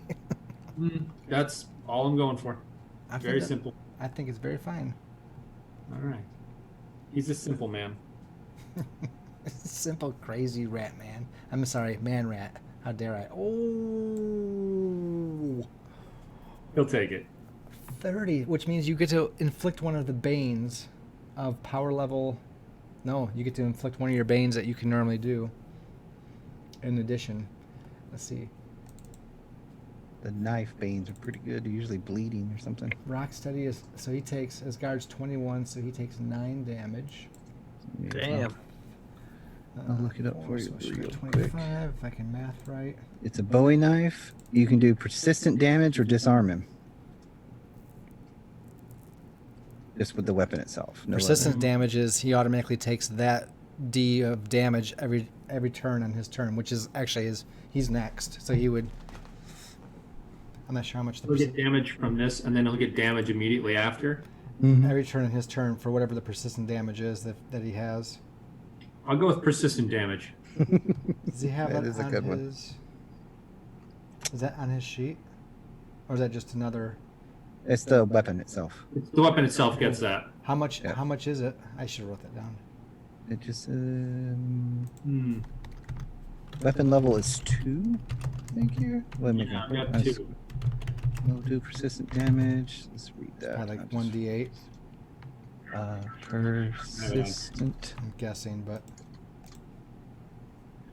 damage. Come on, computer. it's coming up. Does the Rat King move, or is he, I'm assuming, or I shouldn't assume. Does he stay right there? I assume he's still grappling with Rocksteady, so There we he's go. not moving. What we said it was 2 Yeah. weapons, so it's 1d4 per round. Oh, Because that's be the max level of power level you can get, because it's 2. Basically, the weapon level is basically like the weapon's power level. So it's inflicting level 2 banes. All right. Do you want to roll that, or you want me to, Thad? I can't. Is that a straight roll? Yep. That one will be just straight. 1d4. Mhm. No. What do I have to type? Just R/R 1d4. Okay. Oh, sorry, there's space in there. Sorry, What's that? space between the R and the 1d4. Sorry. It's got to be /R, doesn't it? Yeah, /R space 1d4. Learning. There you go. All right. So at the start of his turn, he took 3 damage, and he can resist his 2 banes, I do believe, are on him. He has slowed and demoralized. Since he's not going to move, or he could. Oh no! I'm sorry. The Let's rat. look at the rats, guys. Yeah, the rats. All right. Yep. 2 of them at least get to him now. So, remind me, Shredder is hanging from a chain. Splinter is. Sorry, Splinter. Jeez. Yes. You really want Splinter to Where's be Shredder? your boss. That's what I want to know. All right. So these rats are going to go airborne, and they're going to run and jump onto the chain he's hanging from. Try to help free him. Yeah. Well, 2 are going to go down to help free him, and 2 are going to climb up to the ceiling. Sorry, 4 going down, 4 going up. All right. Well, he doesn't have tons of opportunity attacks, but he gets at least 1-on-1 rat. Take a look at the rat minion. Pretty sure that smashes a rat. Yep, 16. So one of those 8 rats is dead as he's wrestling with the Rat King, and they run by his legs. He stomps his foot down and smashes one to paste. All right. I'll take Stuart, my steward. I'll take Stuart. Yeah, he's just like Stuart. And he's mad. He's like stab. Rocksteady's like, oh yeah, I'll kill your subjects. And so the rats need to they can make 1 roll to see if they can make the leap. I think it sounds like an agility roll to me, but you can tell me if you think it should be something else. Really sounds like it should be agility. I mean, I could go with might just for the sheer velocity. They got to. Yeah, let's do might. Okay. Now you got to use strength to lift you off the ground too. Yeah. So I'd say if they get a running start, they go through there, they can move around. This is probably for the rats. It's probably like I'll just say a 15 target number. All right. So Athletic. They land like 3 or 4 land on Splinter, and the other remainder are gonna go up with the chain and try to help loosen it up above. What was it? Sure. They're mostly going to climb up there, and then they're going to jump down and land on people. Oh, they're not helping free him. Yeah, they'll dig at the anchors. No, 3 of them are going down to help free him. The other 4 are going up top to the ceiling. Sorry.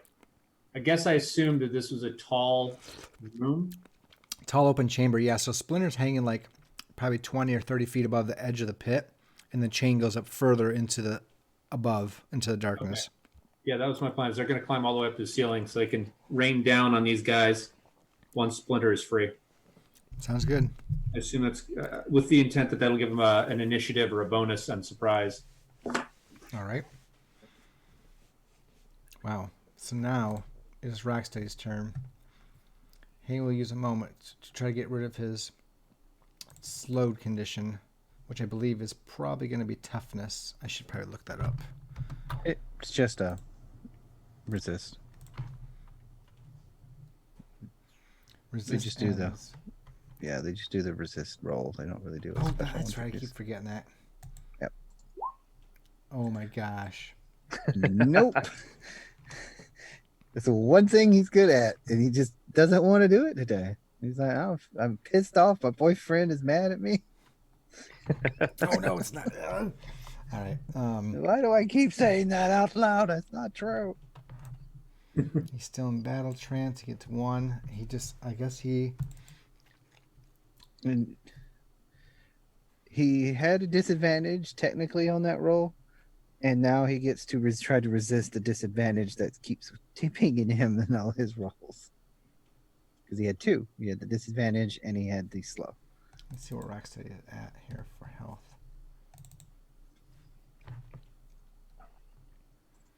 I think he has room for 1 more attack in him before he starts feeling like he should get out of there. He's still raging, so he will just he's going to straight up might attack the Rat King, and he's at disadvantage 1.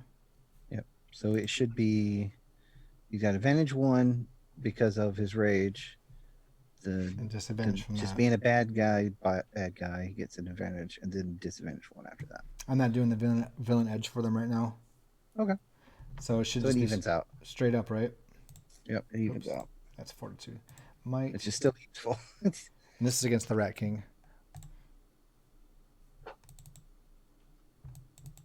Rat King's HP is, or guard is 20. So 4 damage to the Rat King, Mr. Thaddeus. I should have had him do multiple attacks. That's what I should be doing. All right. Gonna at least finish this round. We got Leonardo and Bebop. And then we'll put this right at 10 o'clock. Ooh. Man, time flew tonight. Dun, dun, dun. Well, I'm facing Rocksteady.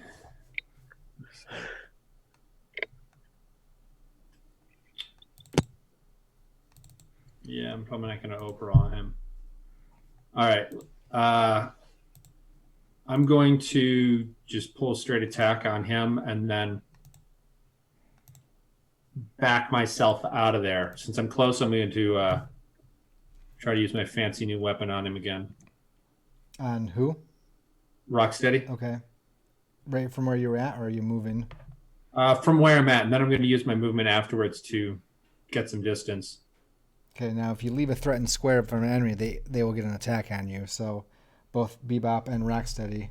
Actually, Bebop. That happens regardless. I mean, if I leave the square, they can attack on me. If I stand there, you can attack on me, right? Yes.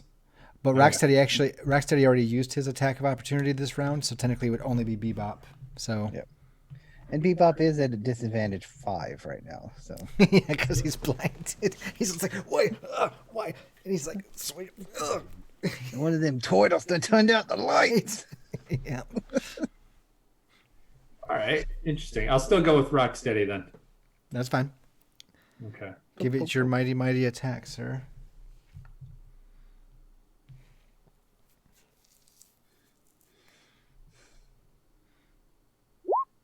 Oh my yeah. goodness. A 38. What happens when you roll over a 20 with that sword? Oh, fun things. Let me go down. Let's hit me open the bag of tricks. Red. Deadly 3. When attack exceeds by 20, persistent damage 9, 2d6 per round is automatically applied. Cool. Yeah, a little. I'm gonna have to remember that. Can you paste that just in the roll 20 chat? Holy crap. So you did 17. His guard's a 21. So you did 17 damage to him. Holy cow. So that leave him with 5. Well, you shouldn't know, but he's down to like 5 hit points. Oh man, Rocksteady got beat up. Deadly 3. Persistent damage. I think that 9, comes out to 2d6. with the persistent damage 9. So it's 2d6 around. I have to remember what it says under deadly, but we're just gonna go with that persistent damage. I think he also starts bleeding. Oh, he's bleeding profusely. What's it look like? Because he's tangling with the Rat King. He just stepped on one of his rats. Oh, he won't take that damage until it's Rocksteady's turn. Oh, I thought he took damage now from the weapon. He took normal damage from you, Right. which was your 38, and the persistent damage is applied to him. So on the beginning of his turn, he'll get the 1d4 that you already had on him, Right. plus now the 2d6. That'll be fun. It's gonna finish him off at the start of his turn. It's pretty rough. So then, since he can't hit me because he's going to die in a second, I'm going to back out. Yes, Bebop would get a swing at you as he's flailing wildly, but as we've discussed, it's at disadvantage 5. Advantage 5. So that comes out to disadvantage I'm 3 when all of a sudden. I'm the white mage. I'm gonna tell the white mage. I don't think 18 hits Leo's guard, does it? Oh, Oh, almost. 19. No, get out. Oh. Bebop's like, we gotta get out of here, Rocksteady. We isn't getting paid enough for that. Like, Bebop, we isn't getting paid at all. So it comes to Bebop's turn. So he gets his resist again Let's see. against the blindness, which I'm pretty sure is going to finally break because that's That's the one dramatic. that he wants. the to- last chance right before the curtain closes. I'm free. See, there you go. He rips his glasses or something off. Yep, that's exactly right. You done broke my favorite glasses. So that's his move. Like he action. didn't just tear them off his face. It's his move action, and he's gonna try to take a long jump. Which I'm not sure. I'm just gonna say it's probably like a disadvantage 2 or something. I probably should look it up, but it's late in the night, so I'm not gonna worry about it. He's gonna turn and run and try to leap over the other side. So Raphael, you get a single attack on Bebop as he tries to run away, and then Bebop's gonna have to try to make a roll. Oh, it wouldn't be a disadvantage. It would just be, what was his other thing that's on him? Bebop just had blindness, I thought. Rocksteady's the one who was hurting with all Oh, I that. clicked. I just Yeah. clicked another thing. Is what I did. Okay. So Yeah, he just had blinded. okay. I'm gonna say it's like a 20. Let's see. It's a 10, 15, 10, 20, 30. Ooh. I'll just say it's 25. I'll meet it in the middle. I don't think that's pretty good odds for him, but he's gonna use his might check.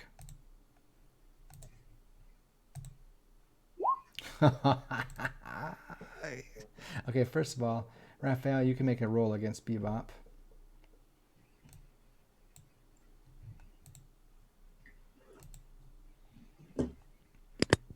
Do I get an advantage? No, I think it's just straight up attack. Yeah. Okay. Nothing 'Cause besides I'm in you're my still in battle battle trance. trance though. Yeah. That's just So that's a plus normal. 1. Yes. Yeah. Holy crap! The table. Finally, we're getting some Good roll. douche. Hey, where are you going? Where are you going? You also get to apply a bane automatically. Knock down, please, so you can't go anywhere. Oh, when Leonardo did you also get to apply the bane to Rocksteady from doing over 30 your 38 roll on Yeah, him. that's true. So you can pick Oh, a bane Leonardo for Rocksteady, and then Raphael, you can pick a bane for Bebop. Knockdown and such is good. They're really fun if you can. Well, Ooh. wait. He's got. What'd you What roll? weapon did he 33, so have? 20. You took him 15. 15, right? Yeah. Yep, that puts him at -1. So don't Oh, worry so about it the doesn't bane. much matter. It doesn't much matter. Wait, so who's Bebop's dead? Yeah, I'm gonna say he's for knocked down. main characters, like I'll let you know if there's a main villain that I'm like, you can kill him or take him down. What do you choose? Most time though, like right now, I'm gonna be like, he falls into the pit and he's out of this combat. And he's like, oh. So Bebop's like, I ain't getting paid enough for this. And Rocksteady's like, we ain't getting paid at all. He's like, you're right. And he runs a turn. And Raphael, what do you do as he's like turning to run from you? I just trip him after I like punch him again. You punch him. Smack him and just. Boom. Yeah. He trips and like I think he hits like the edge and his jaw hits here and one of his tusks snaps. And he's just like, oh, and he rolls forward and he's like, no. And he falls into the pit. Yep. I'm imagining that there was more of the catwalk still actually there, and now there is even less catwalks hanging out. Like, that makes it even harder to get over there. And Leonardo, so I can come back to you real quick. What bane did you want to apply to Rocksteady? So I'm wondering for demoralized whether that would give me a persistent advantage in combat. Like basically I kicked his ass so hard that he's gonna flinch the next time he sees me. I think he already is demoralized, isn't he? Yeah. He's got been demoralized 1 on him. Hmm. Can you make him more demoralized? Well, I was thinking in future combat, but no, it's It would be more Not- something like right now, whatever Bane's. let's just Yeah. disarm him, take his gun away. Maybe Casey would like it. I'm sure he would. If you We'll have give him knock it, and it slides 15 feet, so it'll run right up against Casey. What kind of weapon is Tommy his gun? sword? Submachine gun. Or your sword? The Oh, geez, I Leo's. can't pronounce it. Was it a great sword, Nodachi, claymore, or bastard sword? Donataku? Dotanaki? It's going to be somewhere around the bastard sword size, yeah. Okay, so one of the things you can get from that is either force move or knockdown. So you could knock him prone. Just you hit him so hard he fell over. That's just that's the 2 default for that weapon. So let me put those on the sheet. Or What is fo- the Forced move which way? Like 10 feet into the pit as well. Him and Bebop go over at the same time. You get back to your date. No, not dating here. Either way, this will be the last call, and then I'll end it with a little something, and we'll have to make issue number 5 a 2-parter, where you're gonna have to come back and first release of 2020 and buy issue number 6, because that's. good? But I want to make sure I have the Bane down for what Rocksteady. What you're gonna give him? Was it just disarmed then, Mr. For me, Thad? yeah, just disarm. So he's disarmed, slowed, demoralized, and what was the other one? He had persistent damage 1 and persistent damage 9. So 1d4 and 2d6 persistent damage. Persistent A lot of damage persistent damage. 1 and 9. So what was that? Yep. 1d4. 1d4 and 2d6. That's crazy. The least and the most you can have persistent damage. So I'm putting that in the chat so that we can see that next time as we come back. Because we're going to start at the top of the round with Casey Jones, Ninja Lady, Master Splinter, and then we'll work our way down. Rocksteady's near the end, and he will probably be done. So, and the fighting goes on, and we see like, oh no, the comic's going to end, and the fighting's not even close to being done yet. And we flip the page, and there's Rocksteady laying at the bottom of this page. He's gone like 30, 40 feet down, and he's hit this junk and trash and rolled down further, you know? And he's just like, oh, hell, I wish I was at least getting paid. And then he looks up, and something huge, like he's a 4 square, you know, like you think Pathfinder D&D size. 5 square is our size. A 4 square is like a troll, ogre, these guys, right? And then a 9 square, which is a 3x3, is a huge class, right? So think, I'll leave, if I blow Rocksteady up to this size right here, like right that size, this huge lumbering beast, this reptilian features, huge long snout, whippy reptilian scaly tail, stands up on hind legs. He's got 2 large arms, and it's just this gigantic silhouette of this like giant crocodile man, and it just like stands up and is just looking down at this helpless pig man.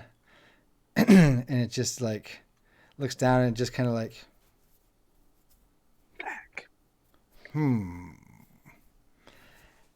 And we turn the page and we see an ad for Robotech, the Macro Saga by Lucas G. Variety, Sunday nights. Make sure you tune in as we take the 1980s anime to its fullest potential. And that is the end. there's the Veritech. And that is the end of issue number 5, Father and Sons. Let me go back to our screen. Whew.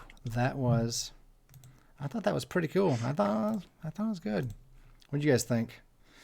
Got some decent rolls this time around. That helped. Yeah, we were all rolling high, including the bad guys. So it was working. It felt like we actually did what that jam session RP stuff was doing. We got a little better at what we're supposed to be doing.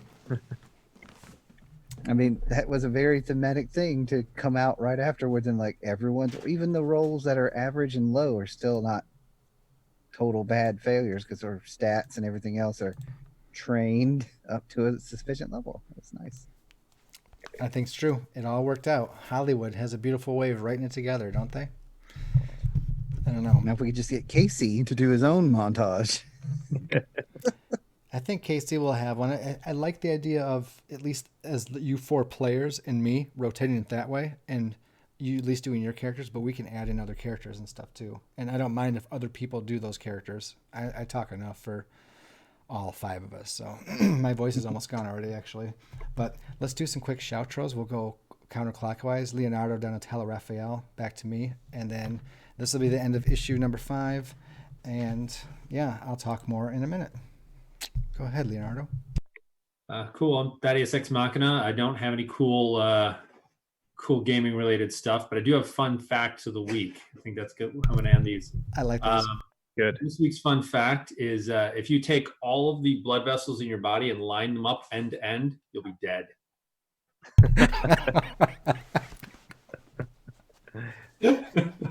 Perfect. Is it perfect?